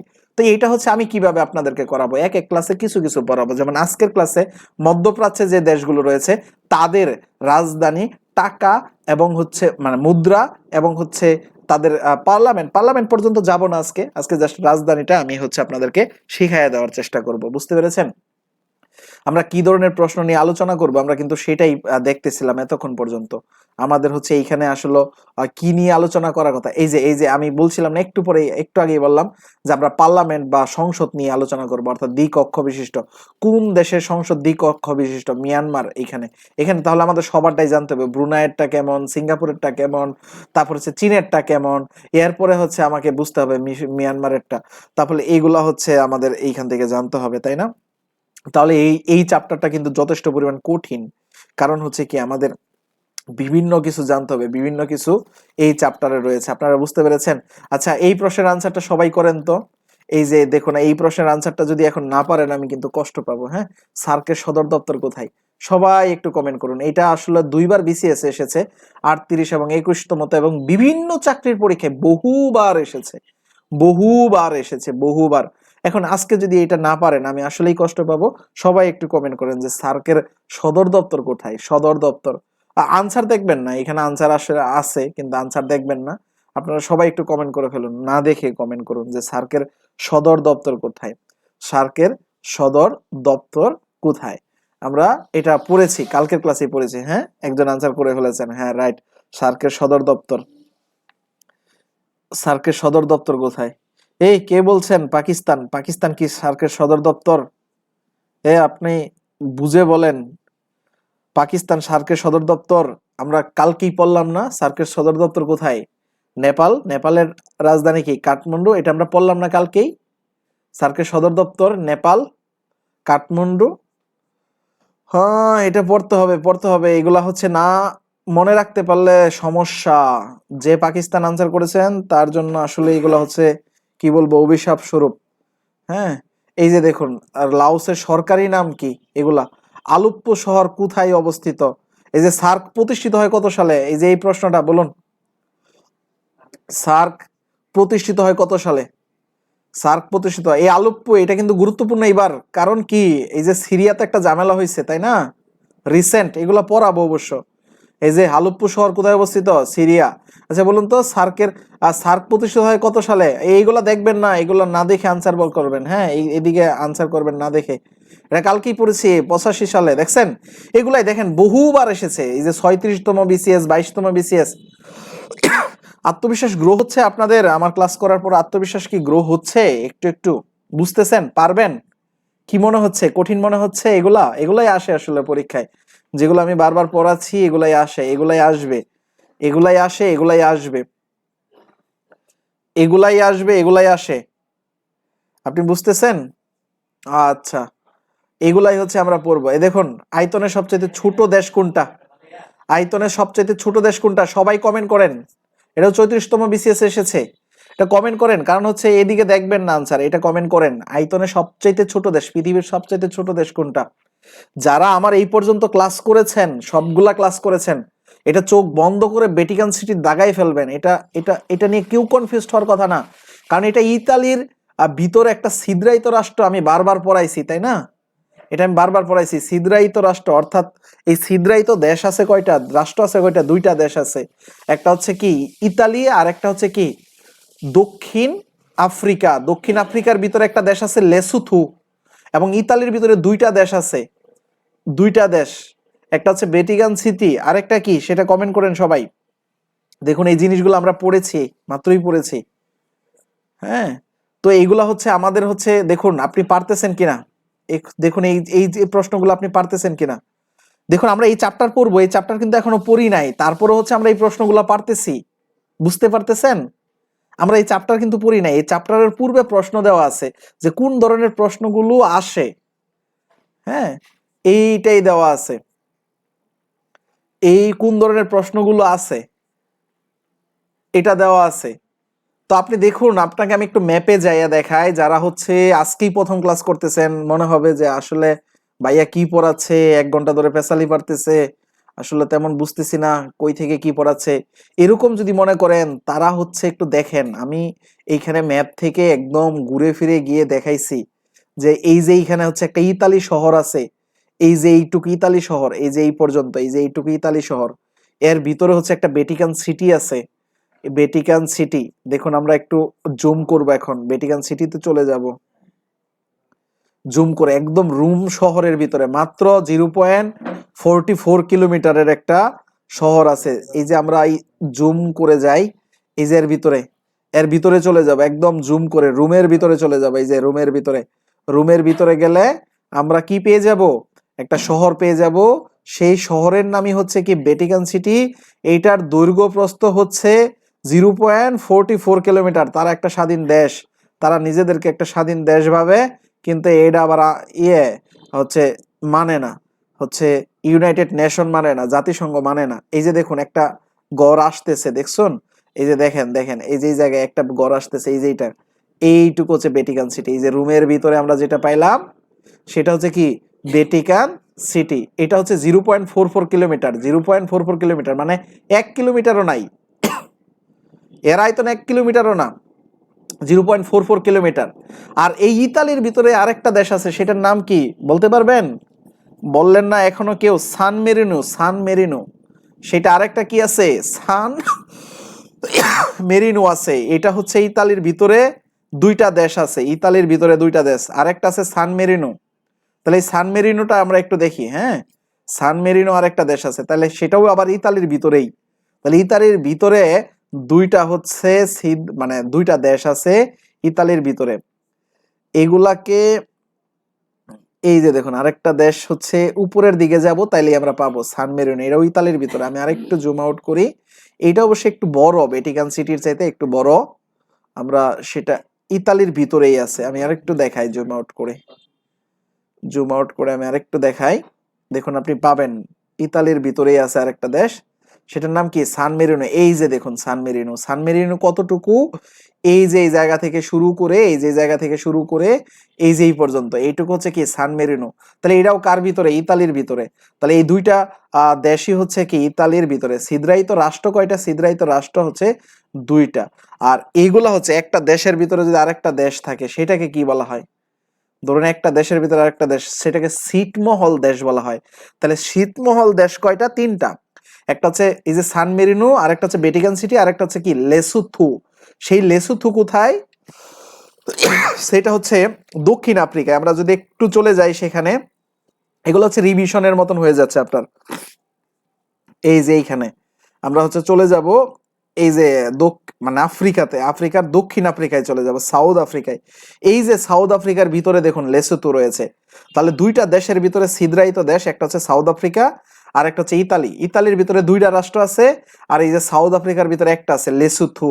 এই লেসোথো আর Vatican City, Lesotho, Vatican City, San Marino, এদেরকে বলা হয় ছিটমহল রাষ্ট্র। সান মেরিনো, এই তিনটাকে বলা হয় কি ছিটমহল রাষ্ট্র। মানে একটা দেশের ভিতরে আরেকটা দেশ থাকলে এটাকে ছিটমহল রাষ্ট্র বলা হয়। আর ছিদ্রায়িত রাষ্ট্র, যার বুক ছিদ্র করে আরেক রাষ্ট্র গঠন হয়ে গিয়েছে, সেটা হচ্ছে সাউথ আফ্রিকা আর হচ্ছে ইতালি। জাস্ট এই দুইটাই। হ্যাঁ, আমরা এই জিনিসগুলো পড়েছি, আমরা এইগুলো পড়ে ফেলেছি, বুঝছেন? এই ক্লাস পর্যন্ত আমরা পড়ে ফেলেছি। এই জিনিসগুলাই আসতেছে, আসলে এই জিনিসগুলাই এইখানে বারবার আসতেছে। কুপেনহেগেন কোন দেশের রাজধানী? এই যে দেখুন রাজধানী, এই রাজধানী চলে আসে, এটা ডেনমার্কের রাজধানী কুপেনহেগেন। এগুলো হচ্ছে আমরা জানতে হবে। এই যে লয়া জিরগা, এটা কোন দেশের আইনসভা? এই যে আফগানিস্তানের আইনসভা। এগুলো হচ্ছে আমাদের জানতে হবে, এগুলো আমরা জানবো। এশিয়ার হিন্দু রাষ্ট্র কোনটি? এটা হচ্ছে ভুল প্রশ্ন। এশিয়ার হিন্দু রাষ্ট্র তো অনেকগুলাই আছে, এটা ভুল প্রশ্ন, এটার আনসার হতে পারে না। পৃথিবীতে 3টি দেশ, হিন্দু দেশ আছে, যেমন ভারত, নেপাল, মরিশাস। ভারত, নেপাল, মরিশাস। তাহলে সাংবিধানিক কোনো হিন্দু রাষ্ট্র নাই। তো এই জিনিসগুলো হচ্ছে আমাদের পড়তে হবে। আমরা নেক্সট ক্লাস থেকে এই জিনিসগুলো একদম বেসিক থেকে পড়াশোনা করব। এই যে শ্রীলঙ্কার মুদ্রার নাম কি? এই যে শ্রীলঙ্কার মুদ্রার নাম কি? শ্রীলঙ্কার মুদ্রার নাম হচ্ছে রুপি। সার্কের সদস্য দেশ কয়টি? সার্কের সদস্য দেশ 8টি। সার্কের সদস্য দেশ 8টি। এগুলো আমরা পড়ে ফেলেছি, তাই না? এগুলো হচ্ছে আমরা নতুন চ্যাপ্টার পড়বো। এই নতুন চ্যাপ্টারের ভিতরে দেখেন এখন আমরা অনেকগুলো প্রশ্ন পারি কিনা। আপনার বলুন তো, আপনি কি আসলে পারতেছেন, নাকি আমি শুধু বলতেছি যে পারতেছি? আপনি কি পারতেছেন? এই দেখুন এই প্রশ্নগুলাই আমরা পড়বো, এই চ্যাপ্টারটাই আমরা পড়বো মূলত। এই চ্যাপ্টারে আসলে হিউজ প্রশ্ন আছে, এগুলো হচ্ছে আমরা পরবর্তীতে সলিউশন করব। আমরা এই চ্যাপ্টারটা পড়ে এসে আপাতত আমরা চ্যাপ্টারের দিকে চলে যাব। আজকের ক্লাসে অবশ্য আমরা চ্যাপ্টার ধরবো না, আমরা মূলত পুরো বিশ্ব পরিচিতি নিয়ে পড়াশোনা করব। বিশ্ব পরিচিতি, প্রতিটা দেশ সম্পর্কে, মহাদেশ সম্পর্কে আমরা জানার চেষ্টা করব। অলরেডি আমরা মনে হয় এই ক্লাসটা প্রথম দিকে একদম করেই ফেলেছি মহাদেশ সম্পর্কে, বাট হচ্ছে আমরা এইগুলাই জিনিস জানবো। তাহলে আমাদের আজকের ক্লাসে যে জিনিসটা গুরুত্বপূর্ণ ছিল, আর দুইটা সংস্থা সম্পর্কে আমরা জেনে নেই। একটা হচ্ছে কি আসিয়ান, আর একটা হচ্ছে জিসিসি। আসিয়ানভুক্ত দেশ হচ্ছে মূলত 11টি দেশ। আসিয়ানের সদস্য হচ্ছে টোটাল 11টি দেশ। এই 11টি দেশ সম্পর্কে আমাকে জানতে হবে। আসিয়ানের সদস্য হচ্ছে 11টি দেশ। আমরা একটু ম্যাপে চলে যাই এবং এটি একটু মুখস্থ করার চেষ্টা করি। ক্লাসের পড়া ক্লাসেই কভার করার চেষ্টা করি, পরে আর সময় নাই মুখস্থ করার জন্য। আসিয়ানের দেশ কোনটুকু সেটা যদি আমরা একটু মুখস্থ করি। আসিয়ানের দেশ কোনটুকু, একদম পূর্ব তিমুর থেকে ফিলিপাইন থেকে শুরু করে মোট 11টি দেশ। এই যে দেখুন বাংলাদেশ কোথায়, এটা হচ্ছে বাংলাদেশ। এই বাংলাদেশের পাশ দিয়ে এইটুকু ঘেরাও করে, এই যে এইটুকু ঘেরাও করে আমরা যদি পুরোপুরি নিয়ে নেই, একদম পূর্ব তিমুর সহ এই যে এই পর্যন্ত, এই যে এই ফুলটুকুই হচ্ছে মূলত কি, এই ফুলটুকুই হচ্ছে মূলত আসিয়ান। এই যে এইটুকু আসিয়ান, এইটুকুকে আমরা কি বলবো, আসিয়ান। এই যে আসিয়ান, এই আসিয়ান বানানটা একটু খেয়াল করেন এবং এটাই হচ্ছে একটা পূর্ণরূপ দিয়ে দেন। এতে কি, এতে হচ্ছে অ্যাসোসিয়েশন। অ্যাসোসিয়েশন, ওই যে আমরা বলি না একটা সংস্থা বানাবো, অ্যাসোসিয়েশন বানাবো, এরকম Association of South, South East, South East, South East Asian Nation. Asian Nation পূর্ণরূপটা সবাই কমেন্ট করেন, এই পূর্ণরূপটা সবাই কমেন্ট করেন। পূর্ণরূপটা কি, association of, association of south east, association of south East Asian, Asian nation, association of south East Asian nation. এতে হচ্ছে association, এসতে হচ্ছে সাউথ, ইতে হচ্ছে ইস্ট, এতে হচ্ছে, এতে হচ্ছে এশিয়ান, আর এনতে হচ্ছে নেশন, সেটাই হচ্ছে এশিয়ান। এশিয়ানের দেশ কয়টা, এশিয়ানের দেশ হচ্ছে টোটাল 11টি। এশিয়ানের দেশ কয়টি, এশিয়ানের দেশ হচ্ছে টোটাল 11টি। এশিয়ানের দুইটা পর্যবেক্ষক মানে পরিদর্শক দেশ আছে, দুইটা পরিদর্শক দেশ। এই 11টার ভিতরেই দুইটা পরিদর্শক দেশ আছে, 11টার ভিতরেই হচ্ছে দুইটা পরিদর্শক দেশ আছে। পরিদর্শক দেশগুলা হচ্ছে আপনাকে একটু মনে রাখা লাগবে, একটা হচ্ছে পূর্ব তিমুর, আর একটা হচ্ছে পাপুয়া নিউগিনি, যে এখানে বাহিরে। আচ্ছা সেটা আমরা একটু পরে দেখি। পরিদর্শক দেশ অনেক সময় এটা প্রশ্নে আসতে পারে। আমরা এই এশিয়ানটা গঠন হয়েছে কত সালে সেটা হচ্ছে আমাদের একটু মুখস্থ করতে হবে। এশিয়ান গঠন হয়েছে কত সালে আপনারা কি কেউ জানেন? সেটা হচ্ছে 1966 সালে গঠন হয়। এশিয়ান গঠন হয় কত সালে, 1966 সালে। এশিয়ান গঠন হয় 1966 সালে এবং তারিখটাও মনে রাখেন কত তারিখে গঠন হয়, 8 আগস্ট, 8 আগস্টে গঠন হয়। এশিয়ান গঠন হয় 1966 সালের 8 আগস্ট। এশিয়ান 1966 সালের 8 আগস্ট গঠন হয়। এশিয়ানের সদস্য কয়টি দেশ, 11টি দেশ। এশিয়ান গঠন হয় 1966 সালে 8 আগস্ট। এটা গঠন হয় যে তাদের এইখানে কেউ যদি মানে যুদ্ধ করতে আসে তাহলে তারা একসাথে কি করবে, যুদ্ধ করবে। এটাই মূলত এখানে একটা পারমাণবিক অস্ত্র চুক্তি হয় মূলত, এটার জন্যই তারা এই অ্যাসোসিয়েশনটা গঠন করে, যে আমাদের এখানে যদি কেউ পারমাণবিক বোমা ফেলতে চায় তাহলে আমরা সেটা কি করব, প্রতিহত করব সবাই মিলে। তো এই জন্যই মূলত আসিয়ান গঠন করা হয়। পরবর্তীতে 1997 সালে, দেখুন 1966 সালে কি হইলো, 11টা দেশ মিলে আসিয়ান হইল না। 1966 সালে 11টা দেশ মিলে কি হয়েছে, আসিয়ান হয়েছে। এরপরে এরপরে আরো 3টা দেশ আসিয়ান প্লাস 3 গঠন করে, আসিয়ান প্লাস 3 গঠন করে আরো 3টা দেশ মিলে ASEAN, ASEAN plus 3। ASEAN plus 3 কি, আসিয়ান প্লাস হচ্ছে এই এশিয়ানের সাথে, এশিয়ানের সাথে আরো 3টা দেশ যুক্ত হয়, সেটাকেই বলা হয় কি আসিয়ান প্লাস 3। এটা কত সালে গঠন করে, এটা গঠন করে মূলত হচ্ছে 1997 সালে। এটা মূলত গঠন করে 1997 সালে, সেটাকে বলা হয় কি আসিয়ান প্লাস 3। এই জিনিসটা ক্লিয়ার হয়েছে কিনা আগে বলেন, আমি কি কি পড়াইছি সেটা আবার একটু রিভিউ করি। এইখানে টোটাল 11টা দেশ আছে, এই 11টা দেশের নাম এখনই মুখস্থ করব। এই 11টা দেশ মিলে কি গঠন হয়, আসিয়ান গঠন হয়। আসিয়ানের সাথে আরো 3টা দেশ পরবর্তীতে যুক্ত হয়, সেটাকে বলা হয় আসিয়ান প্লাস 3।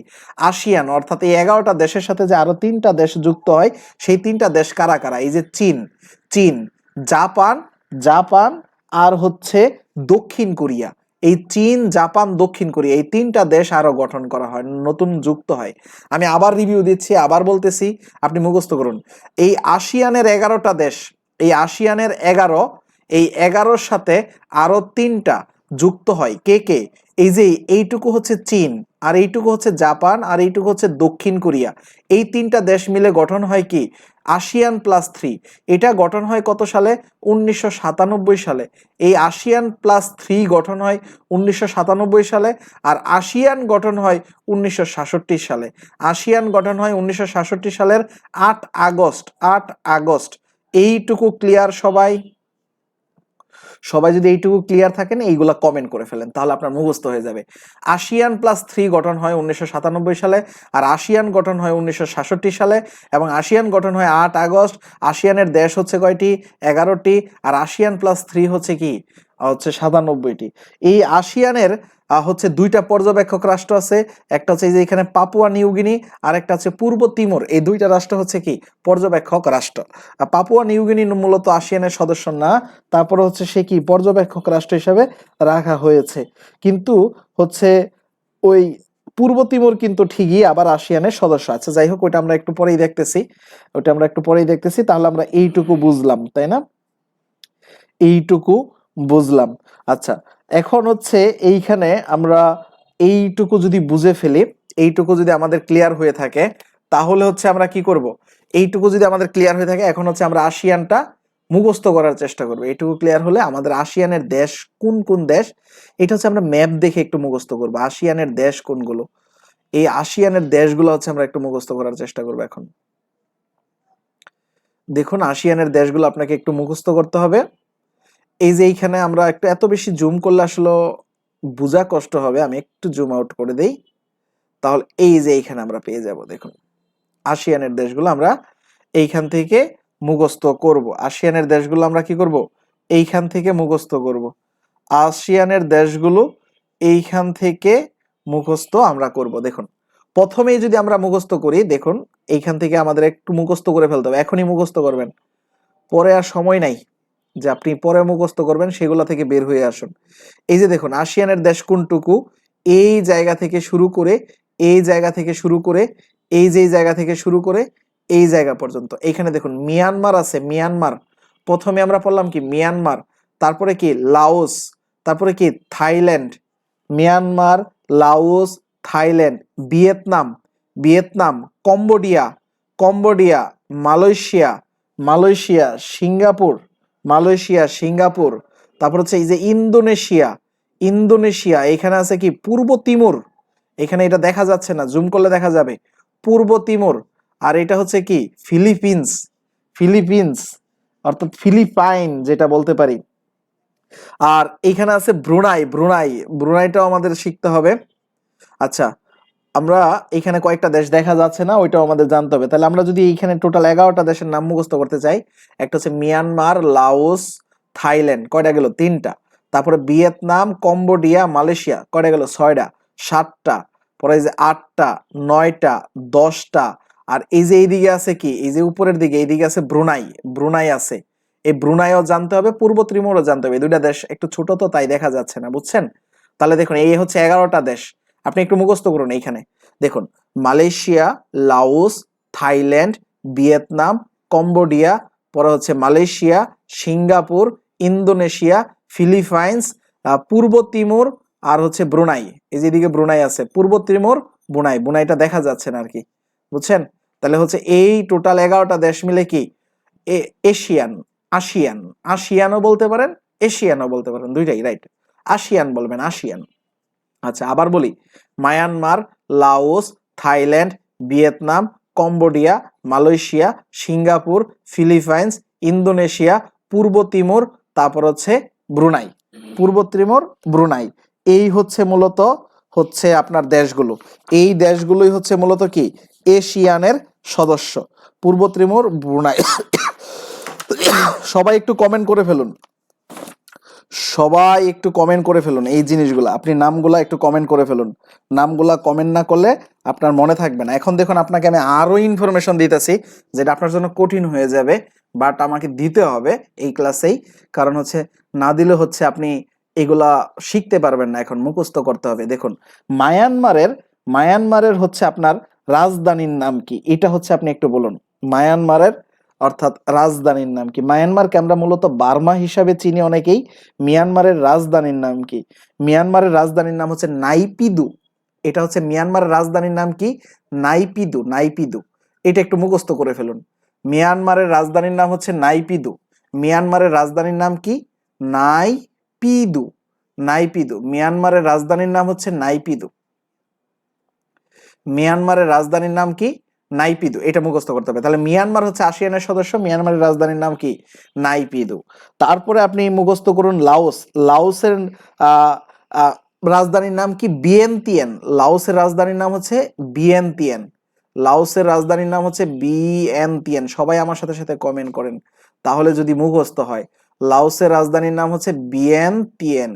লাওসের রাজধানীর নাম বিয়েনতিয়েন। লাওসের রাজধানীর নাম হচ্ছে কি? বিয়েনতিয়েন। লাওসের রাজধানীর নাম বিয়েনতিয়েন। লাওসের রাজধানীর নাম বিয়েনতিয়েন।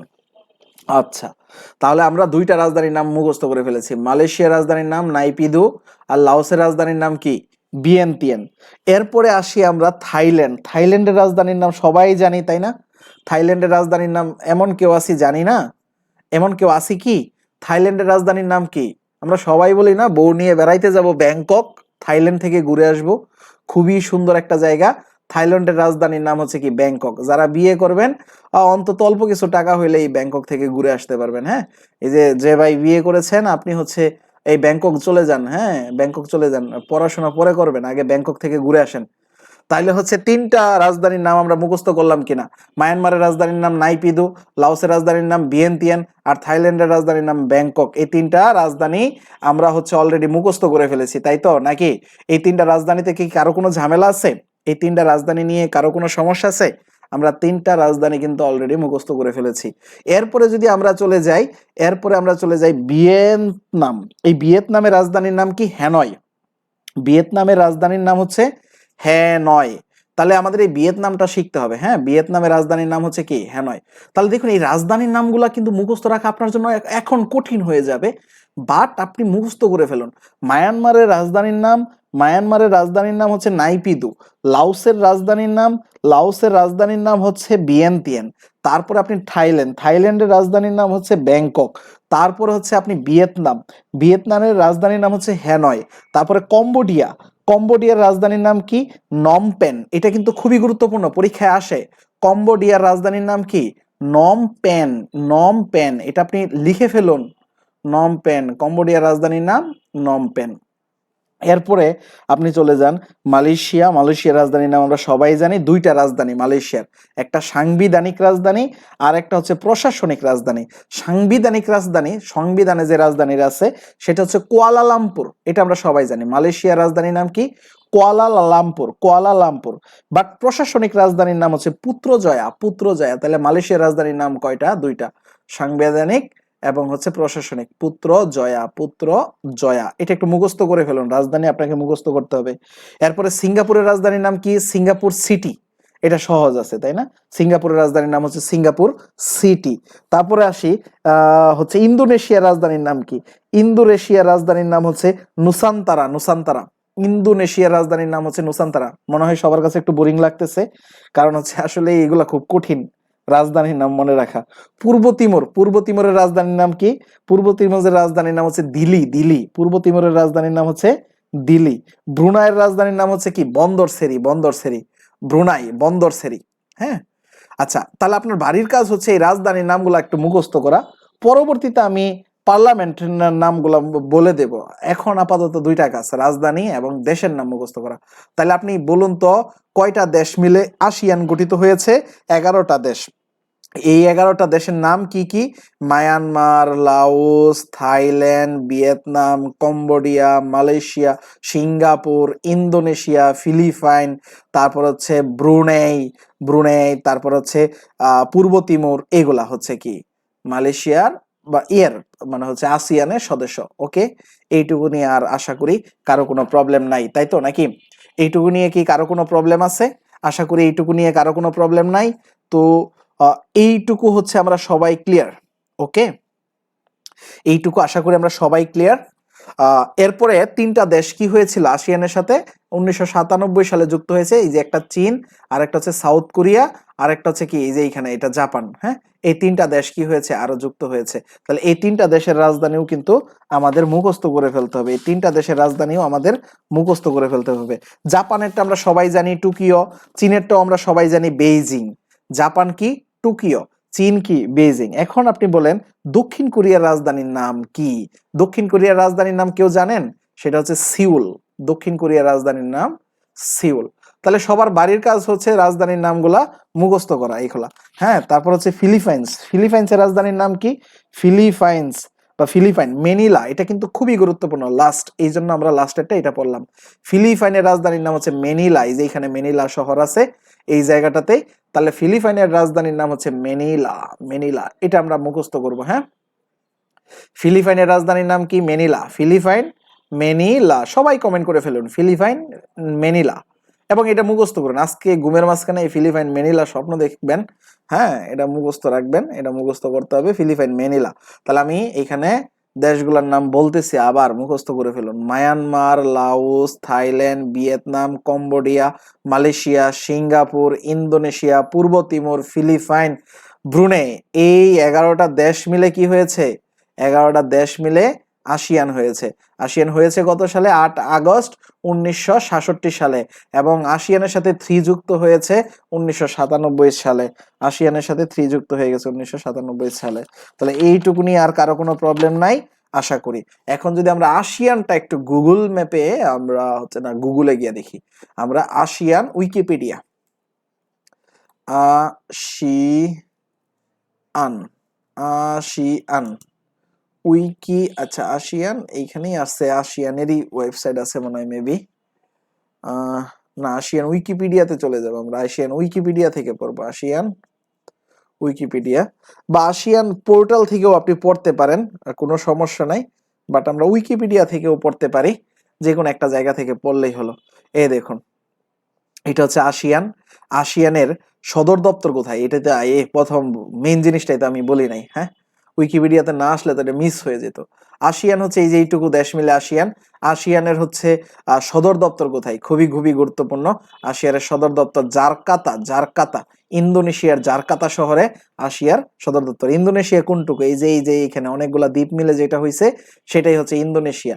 এইখানের জার্কাতা শহরে কি হচ্ছে? ইন্দোনেশিয়ার জার্কাতা শহর হচ্ছে সদর দপ্তর। আমি তো এটাই বলে গেছি। হ্যাঁ, সদর দপ্তর।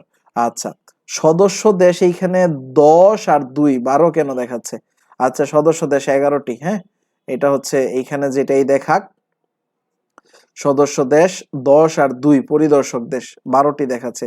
যাই হোক, এটা সদস্য দেশ 11টি, একটা হচ্ছে সদস্য দেশ 11টি। এটা হচ্ছে, তাহলে আমরা আসিয়ান পোর্টালে চলে যাই একটু। আসিয়ান পোর্টাল বাংলা, এটাতে চলে যায়। তারা কি বলেছে দেখি। আসিয়ান পোর্টাল, আচ্ছা আসিয়ান পোর্টালেই চলে যায়।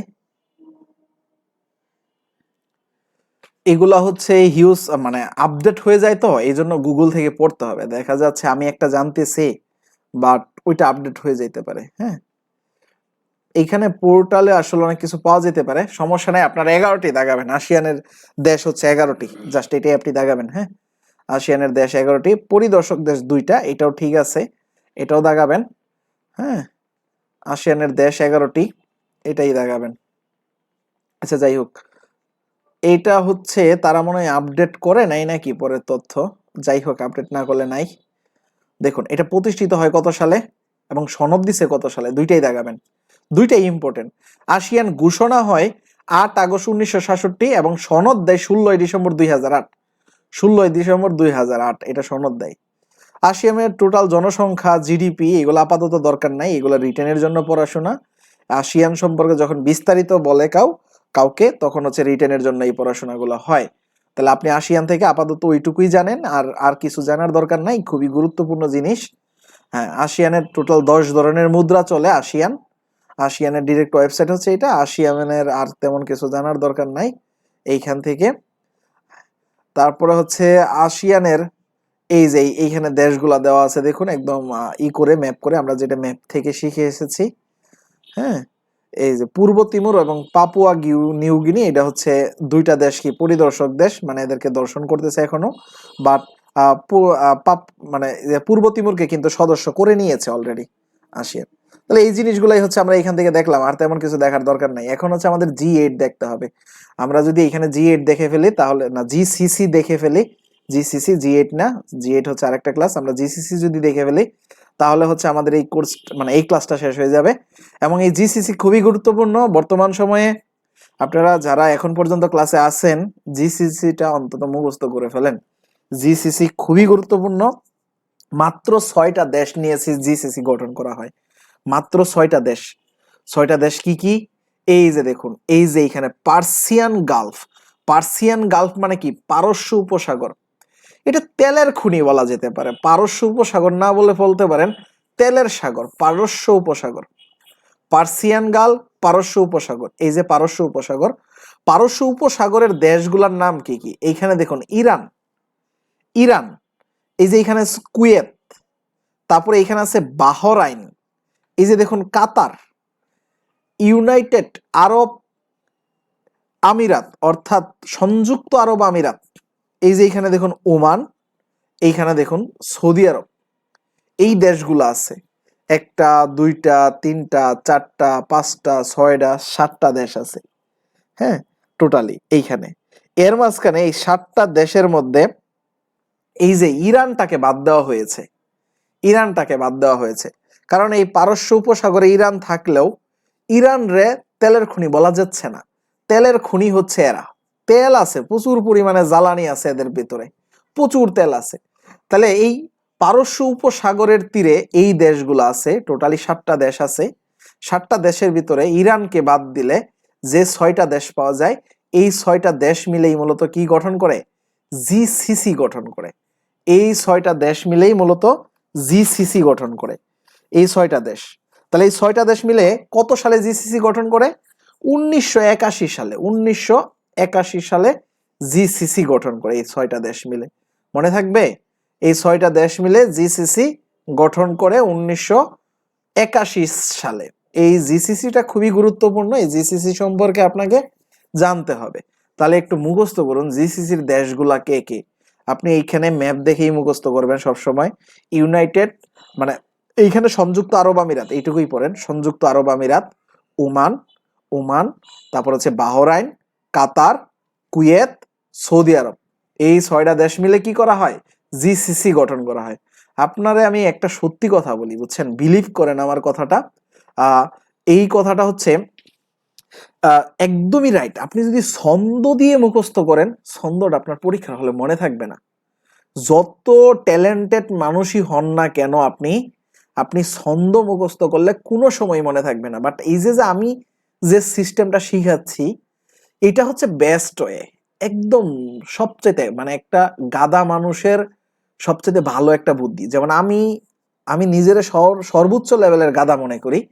আমি মনে করি যে আমার মাথায় কিছুই থাকে না, আমি কিছুই মনে রাখতে পারি না, আমার কোনো কিছুই মনে থাকে না। আমি এরকমই মনে করি, নিজের একদম দুর্বল স্টুডেন্ট মনে করি। তো আমি দুর্বল স্টুডেন্ট হিসাবে যেভাবে মনে রাখি, যে ম্যাপ দেখে ম্যাপের কোন অংশে কি আছে এটা আমি মনে রাখার চেষ্টা করি। এইভাবে আমি দেখি আমার সহজেই মনে থাকে। তাহলে আমার মতন একটা গাদা স্টুডেন্ট যদি এইভাবে মনে রাখতে পারে, তাহলে আপনি আপনি যথেষ্ট পরিমাণ ট্যালেন্ট, আপনার ভিতরে যথেষ্ট পরিমাণ মেধা আছে, আপনি যথেষ্ট পরিমাণ মুখস্থ করতে পারেন। আমি তো গাদা মানুষ, আমি গাদা স্টুডেন্ট, আমি মুখস্থ করতে পারি না, মনে রাখতে পারি না। তো আমি হচ্ছে এইভাবে মনে রাখতে পারি। আমি ম্যাপ ছাড়াও এই দেশগুলোর নাম সহজেই বলে দিতে পারবো। একটা খাতার ভিতরে একটা পেজ আঁকায় আমি বলে দিতে পারবো, ঠিক এই জায়গাতে কুয়েত আছে, এই জায়গাতে বাহরাইন আছে, এইটুকুতে কাতার আছে, এইটুকুতে আরব আমিরাত আছে, এইটুকুতে ওমান আছে, এইটুকুতে সৌদি আরব আছে। আর এরা মিলেই কি হয়ে গেছে? জিসিসি গঠন করে ফেলেছে।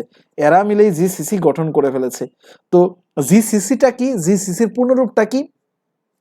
জিসিসির পূর্ণরূপটা হচ্ছে, দেখুন আমরা জিসিসি যে বলতেছি, জিসিসির পূর্ণরূপ হচ্ছে, জিতে হচ্ছে গালফ, এই যে গালফ, গালফ মানে হচ্ছে উপসাগর, জিসিসি হচ্ছে গালফ।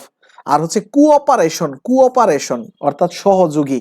আর সিতে কাউন্সিল, কাউন্সিল, কাউন্সিল, কাউন্সিল অর্থ সংস্থা, সহযোগী সংস্থা। অর্থাৎ কোঅপারেশন হচ্ছে সহযোগী। তাহলে জিসিসি হচ্ছে কি Gulf of cooperation council, Gulf of cooperation council GCC কত সালে গঠন করা হয়? 81 সালে গঠন করা হয়, 1981 সালে গঠন করা হয়। কেন গঠন করা হয়? কারণ এই যে এইখানে একটা প্রণালী আছে, প্রণালীর নাম কি?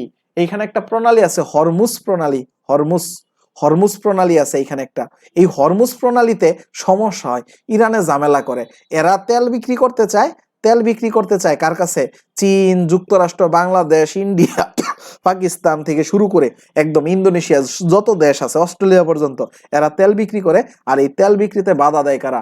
এই ইরান আইসা বাধা দেয়। ইরান বলে যে তোমরা যদি এই দিক দিয়ে তেল নিবার চাও তাহলে আমার কি দিতে হবে? ট্যাক্স দিতে হবে, জাহাজ ভাড়া দিতে হবে, জাহাজের ভাড়া দিতে হবে। এরপরে তারা একটা সংস্থা করে ফেলে জিসিসি। এটা মূলত তাদের একটা সংস্থা, নামে সংস্থা, কিন্তু আসলে মূলত তারা শক্তি বাড়াইছে। শক্তিটা কিভাবে বাড়াইছে?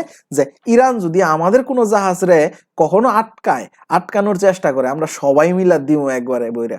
তো এই চিন্তা থেকেই মূলত এইখানে জিসিসি গঠন করে। জিসিসির উদ্দেশ্য এটাই, ইরানকে দমায় রাখা।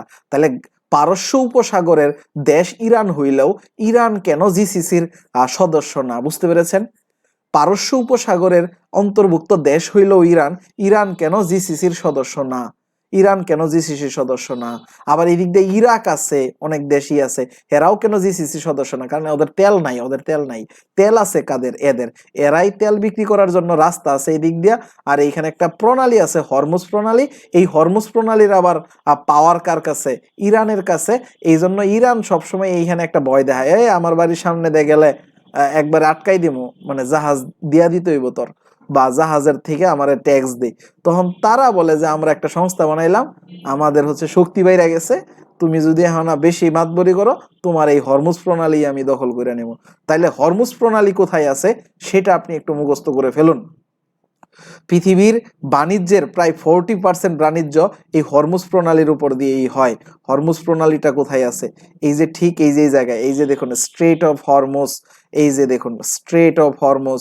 সে তার এই যে ইরাক অর্থাৎ ইরান কি করছে এখানে? এই যে এই একটা দ্বীপে তারা কি করছে? বিমান অর্থাৎ পারমাণবিক অস্ত্র বসাই দিছে একবারে ডিরেক্ট, যে এদিকে জাহাজ যাব উড়াইয়া দিমু, একবারে বোম মাইরা উড়াইয়া দিমু। এর চিন্তা ভাবনা থেকে এই হরমুজ প্রণালীটা হয়েছে। তাহলে হরমুজ প্রণালী দুইটা দেশকে আলাদা করেছে, দুইটা ভূখণ্ডকে আলাদা করেছে। সেই দুইটা ভূখণ্ডের নাম কি আমরা সেটা যদি একটু জানার চেষ্টা করি।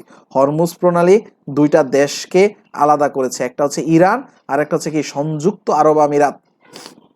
এইদিকে হচ্ছে ইরানকে আলাদা করেছে, এইদিকে ইরানের ভূখণ্ড ইরানকে আলাদা করেছে, আবার এদিকে কাকে আলাদা করেছে? সংযুক্ত আরব আমিরাত। বাট এই হরমুজ প্রণালীর ফুল পাওয়ার কার কাছে?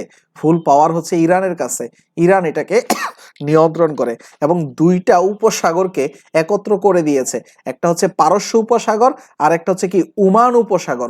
ওমান উপসাগর না থাকে যদি আরব সাগর থাকে ওইটাও কিন্তু রাইট, যদি এখানে আরব সাগর থাকে সেটাও রাইট। তাহলে মানে একত্র করেছে কাকে? পারস্য উপসাগর এবং আরব উপসাগর, আবার ওমান উপসাগর, দুইটাই রাইট। কারণ কেউ যদি বলে একত্র করেছে পারস্য উপসাগর এবং ওমান উপসাগর, এটাও রাইট। আবার যদি কেউ বলে একত্র করেছে পারস্য উপসাগর এবং আরব উপসাগর, এটাও রাইট। কেন রাইট সেটা যদি আমরা একটু দেখি, কারণ হচ্ছে এইটাকে একটু জুম আউট করলেই দেখবো এটা পুরাপুরি হচ্ছে কি আরব উপসাগর। এই আরব উপসাগরের মানে আরব সাগরের একটা অংশই হচ্ছে কি পারস্য সাগর। এই যে দেখুন আরাবিয়ান সি, আমরা যদি আরব সাগর কথা বলি, আরব সাগর হচ্ছে এই যে এই ফুলটুকু হচ্ছে কি আরব সাগর। আচ্ছা এইটুকু না, আর একটু বেশি, আমার হচ্ছে একটু ভুল হচ্ছে, যে এইটুকু এই ফুলটুকুই হচ্ছে কি আরব সাগর। এটাকে বলা হয় কি আরব সাগর। এই আরব সাগরের একটা অংশ হচ্ছে কি, এই যে এইটুকু হচ্ছে একটা অংশ, আবার এই যে এইটুকু হচ্ছে আরেকটা অংশ। এইটুকু হচ্ছে একটা উপসাগর, এইটুকু হচ্ছে একটা উপসাগর। তাহলে এইটুকু হচ্ছে ওমান উপসাগর, এইটুকু হচ্ছে ওমান উপসাগর, এইটুকু হচ্ছে ওমান উপসাগর, আর এইটুকু হচ্ছে এডেন উপসাগর। তাহলে এইটাই হচ্ছে মূলত কি এই যে এইটুকু হচ্ছে ওমান উপসাগর, এইটুকু হচ্ছে এডেন উপসাগর, আর এই দুইটা উপসাগর কার ভিতরে আছে? আরব উপসাগরের ভিতরে আছে। তাহলে এইখানে আছে হরমুজ প্রণালী, আর এইখানে আছে কি বাব এল মানদেব প্রণালী। এইখানে আছে বাব এল মানদেব। বাবেল মানদেব কাকে আলাদা করেছে? ইয়েমেন এবং জিবুতিকে আলাদা করেছে। ইয়েমেন এবং জিবুতি এই দুইটা দেশকে আলাদা করেছে বাব এল মানদেব। এটাকে আপনি পড়বেন বাব এল মানদেব, বাব এল মানদেব। তাহলে বাব এল মানদেব, বাব এল মানদেব কোন কোন দুইটা উপসাগরকে একত্র করেছে? বাব এল মানদেব, বাব এল মানদেব। বুঝতে পেরেছেন? বাব এল মানদেব। আচ্ছা, বাবেল মানদেব এইটা হচ্ছে রেড সি, এটাকে কি বলা হয়? Red Sea. আর এটা হচ্ছে মেডিটেরিয়ান সি, মেডিটেরিয়ান সি, ভূমধ্য সাগর। এটা ভূমধ্য সাগর। আর এইটুকু হচ্ছে কৃষ্ণ সাগর, এইটুকু হচ্ছে কৃষ্ণ সাগর, এইটুকু হচ্ছে ভূমধ্য সাগর, এইটুকু হচ্ছে কৃষ্ণ সাগর, এইটুকু হচ্ছে ভূমধ্য সাগর। আচ্ছা, এটা হচ্ছে রেড সি মানে লোহিত সাগর। তাহলে বাবেল মানদেব, বাবেল মানদেব একত্র করেছে লোহিত সাগরকে, লোহিত সাগরকে বা এডেন উপসাগরকে। এই যে এডেন, লোহিত বা এডেন, লোহিত বা এডেন, অথবা লোহিত বা আরব, আরব বা এডেন, যেটাই বলেন না কেন দুইটাই রাইট। বুঝতে পেরেছেন? আমার মনে হয় বুঝতে পেরেছেন, এইখানে কোনো ঝামেলা নাই। তাহলে আমার এইখানে মূলত এই যে দেখুন, আমার এইখানে এই যে কুয়েত থেকে শুরু করে এই যে এই পর্যন্ত, কুয়েত থেকে শুরু করে এই পর্যন্তই হচ্ছে কি আমার জিসিসি গঠন করেছে, জিসিসি গঠন করেছে। কুয়েত থেকে শুরু করে এই পর্যন্ত আমার কি হয়েছে?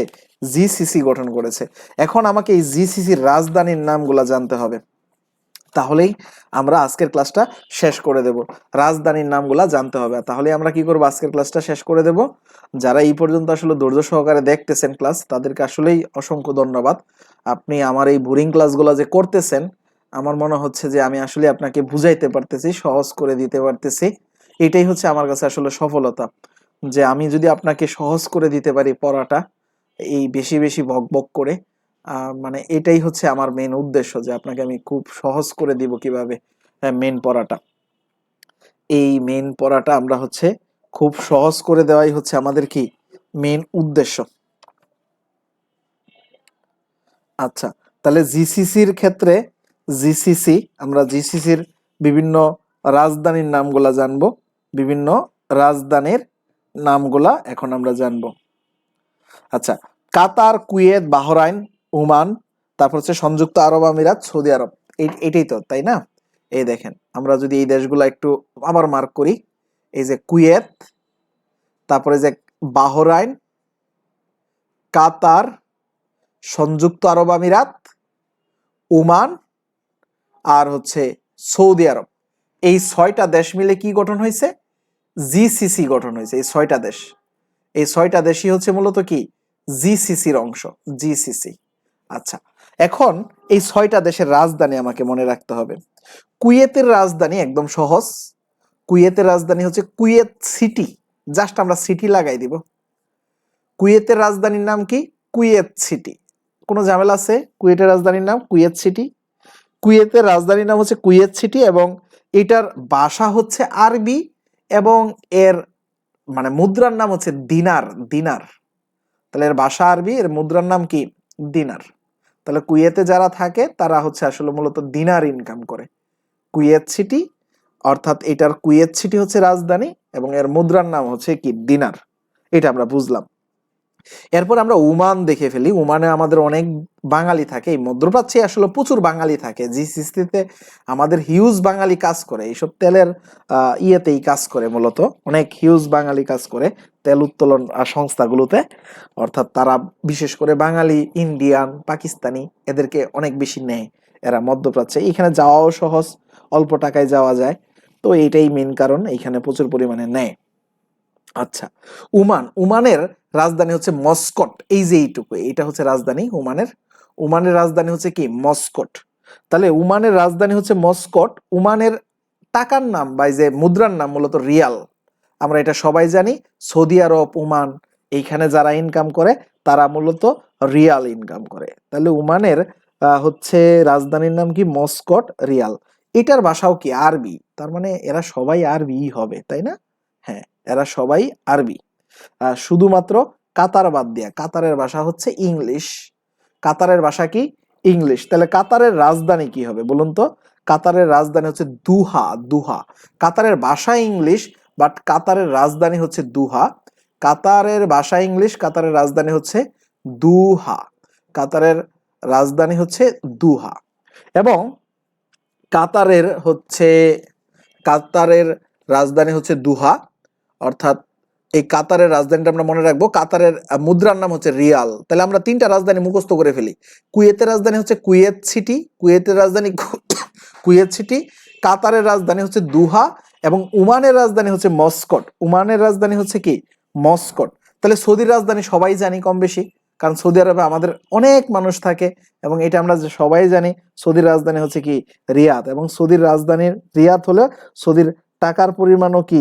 সৌদির টাকার হচ্ছে রিয়াল এবং ভাষা কি? আরবি। এটা আমরা অনেকেই জানি, তাই না? এর নিয়ে কারো কোনো ঝামেলা নাই। সংযুক্ত আরব আমিরাত, এটাও আমরা জানি। এটার রাজধানী কোথায়? Abu Dhabi. এই যে এইখানে আছে আবু ধাবি, এই আবু ধাবিতেই কি হবে? সংযুক্ত আরব আমিরাতের রাজধানী আবু ধাবি। তাহলে এটার মুদ্রার নাম কি? দিরহাম। দিরহাম। কঠিন, আসলেই কঠিন এগুলা মুখস্থ রাখা, এই জন্যই হোমওয়ার্ক, এই জন্যই জরিমানার ব্যবস্থা। আগেই ক্লাসের শুরুতেই বলেছি যে এটার হোমওয়ার্ক করতেই হবে। হ্যাঁ, একটা লিস্ট করে আমাকে পাঠাবেন। আচ্ছা, তাহলে আমাদের রাজধানীগুলো আমরা পড়ে ফেললাম। রাজধানীগুলো আমাদের ক্লিয়ার। কোনোটা কি বাদ পড়ছে রাজধানী? আবার আমি যদি বলি কুয়েত, কুয়েত সিটি। কাতার, কাতারের কি হবে বলুন তো? দুহা। কাতার, দুহা।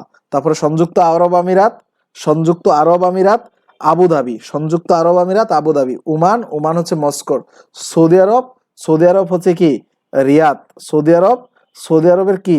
রিয়াদ। আর সৌদি আরবের রিয়াদ। আচ্ছা, তাহলে এখন আমাদের এই রাজধানীগুলো আমরা পড়ে ফেলছি। আচ্ছা, আমি তো একটা বলি নাই, বাহরাইন, খুবই ছোট একটা দেশ। বাহরাইনের রাজধানীর নাম কি? বাহরাইন। মা নামা, মা নামা। বাহরাইনের রাজধানীর নাম কি? মা নামা, মা নামা। সবাই একটু কমেন্ট করে ফেলুন এটা। আসলে এই সবগুলা রাজধানী, বাহরাইনের রাজধানীর নাম কি? মা নামা, মা নামা। এখন আপনাদের একটা জিনিস আমি এখন পড়াবো, যেটা আসলে ভেরি ভেরি ইম্পর্টেন্ট। এটাকে আপনি 10টা স্টার দিয়ে রাখুন। আপনি বলুন তুর্কির রাজধানীর নাম কি? তুর্কি। এই যে দেখুন, আপনাকে আমি এখনই পড়াবো। তুর্কি, তুর্কির রাজধানীর নাম কি বলুন তো? এই তুর্কির রাজধানীর নাম কি? তুর্কি। খুবই খুবই খুবই ইম্পর্টেন্ট। এই তুর্কি শহরের, তুর্কির রাজধানীর নাম কি? এই যে এইটুকু হচ্ছে তুর্কি। এই তুর্কির রাজধানীর নাম কি? আমি অপশন দিব, ইস্তাম্বুল নাকি, ইস্তাম্বুল নাকি আন্দা নাকি আঙ্কারা? বলুন তো, সবাই কমেন্ট করুন। ইস্তাম্বুল কিনা? তুরস্কের রাজধানীর নাম কি? তুরস্ক, তুরস্কের রাজধানীর নাম কি? ইস্তাম্বুল নাকি আন্দা নাকি আঙ্কারা? ইস্তাম্বুল, আন্দা নাকি আঙ্কারা? ইস্তাম্বুল কিনা? এটা ইস্তাম্বুল হইলে আপনি ইস্তাম্বুল লেখেন, আর যদি আন্দা হয় আন্দা লিখেন। হ্যাঁ, আন্দা হইলে আন্দা লিখেন, আর যদি মনে হয় আঙ্কারা, আঙ্কারা লিখেন। বলুন, এই তুর্কির রাজধানীর নাম কি? আঙ্কারা নাকি আন্দা নাকি ইস্তাম্বুল? তুর্কির রাজধানীর নাম কি? সবাই বলুন, তুর্কির রাজধানীর নাম কি? তুর্কির রাজধানীর নাম কি? তুর্কির রাজধানীর নাম কি?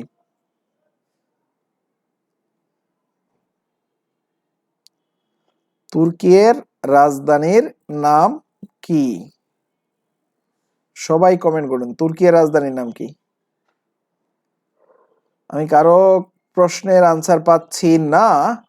যারা ইস্তাম্বুল দাগাবেন তারা ভুল। আমরা ছোটবেলা থেকে ইস্তাম্বুল জেনে আসতাম যে তুরস্কের রাজধানী মানে ইস্তাম্বুল, ইস্তাম্বুল, বাট ইস্তাম্বুল না। তুর্কির রাজধানীর নাম হচ্ছে আঙ্কারা। তুর্কির রাজধানীর নাম কি? আঙ্কারা। এটা মনে রাখবেন, তুর্কির রাজধানীর নাম আনকারা, আনকারা, আনকারা। এই যেটা, তুর্কির রাজধানীর নাম কি? আনকারা। তুর্কি অর্থাৎ তুরস্কের রাজধানীর নাম কি? আনকারা। তুরস্কের রাজধানীর নাম কি? আনকারা। তুরস্কের রাজধানীর নাম আনকারা, এটাই রাইট। কেউ যদি এটা ভুল জেনে থাকেন তাহলে সেটা ভুল।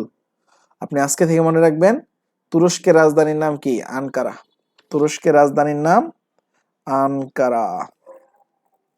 তুরস্কের রাজধানীর নাম আনকারা। সবাই কমেন্ট করুন, আর আমাদের ক্লাসটা এখানেই আমরা শেষ করে দেব। তুরস্কের রাজধানীর নাম আনকারা। তুরস্কের রাজধানীর নাম আনকারা। তাহলে আমাদের এই মধ্যপ্রাচ্য পড়তে হবে, বুঝছেন? মধ্যপ্রাচ্য পড়তে হবে। আমার হচ্ছে মধ্যপ্রাচ্যের অনেকগুলো স্টুডেন্ট ছিল যাদেরকে আমি হয়তো আগের ইয়ারে কোর্সটা করাইছি। এই যে কুয়েত, কাতার, এই যে ওমান, ইয়েমেন, সৌদি আরব, এইখানে আমার অনেকগুলো স্টুডেন্ট ছিল। আমি হয়তো ওই গ্রুপটা এখনো আছে, মেবি আমি দেখাইতে পারবো যদি আমি আপনাদেরকে দেখাই। যদি আমি ফেসবুকে গিয়ে দেখাই যে আমার অনেকগুলা হচ্ছে স্টুডেন্ট ছিল মধ্যপ্রাচ্যের। এটা হচ্ছে এসএসসি কত ব্যাচ ছিল জানি ওই দেশের। যাই হোক, আমার একটা প্রাইভেট ব্যাচ ছিল, এসএসসি প্রাইভেট ব্যাচ। ওরা হচ্ছে সবাই হচ্ছে ফরেনার, বাট হচ্ছে এইখানে একটা ব্যাচ ছিল এসএসসি মেহেদি স্যার, সেই গ্রুপটা খুঁজতে হবে, অ্যাকচুয়ালি। আর যাই হোক, ওরা হচ্ছে মধ্যপ্রাচ্যের ছিল এবং ওরা আমার কাছে প্রাইভেট পড়তো মূলত ওই দেশের পড়াশোনার জন্যই। ওই দেশে আসলে সার্টিফিকেটের দরকার পড়ে এখন, তার জন্যই হচ্ছে আমার কাছে আসলে পড়তো। তো এই মধ্যপ্রাচ্যটা আপনাকে মুখস্থ করে ফেলতে হবে, জিসিসিটা মুখস্থ করে ফেলতে হবে। তাহলে আপনাদের কালকে হোমওয়ার্ক হচ্ছে জিসিসি এবং আসিয়ান, জিসিসি এবং আসিয়ান, এই দুইটা কি করতে হবে আপনাকে মুখস্থ করতে হবে। জিসিসি এবং আসিয়ান, এই দুইটা কি করতে হবে আপনাকে মুখস্থ করতে হবে, জিসিসি এবং আসিয়ান। আশা করি এই দুইটা হোমওয়ার্ক করবেন, হোমওয়ার্ক করে মুখস্থ করে আমাকে জমা দিবেন। আমাকে জমা দেওয়া মানে আপনি গ্রুপে জমা দিবেন, গ্রুপে। এই যে আমাদের যে গ্রুপে ক্লাসটা হচ্ছে, এই গ্রুপে কি করবেন আপনি পোস্ট করবেন, বুঝছেন? এই গ্রুপে আপনি পোস্ট করবেন, আপনার নোটটা পোস্ট করে দিবেন অথবা আমাকে হোয়াটসঅ্যাপে দিয়ে দিবেন, হ্যাঁ আমি দেখব।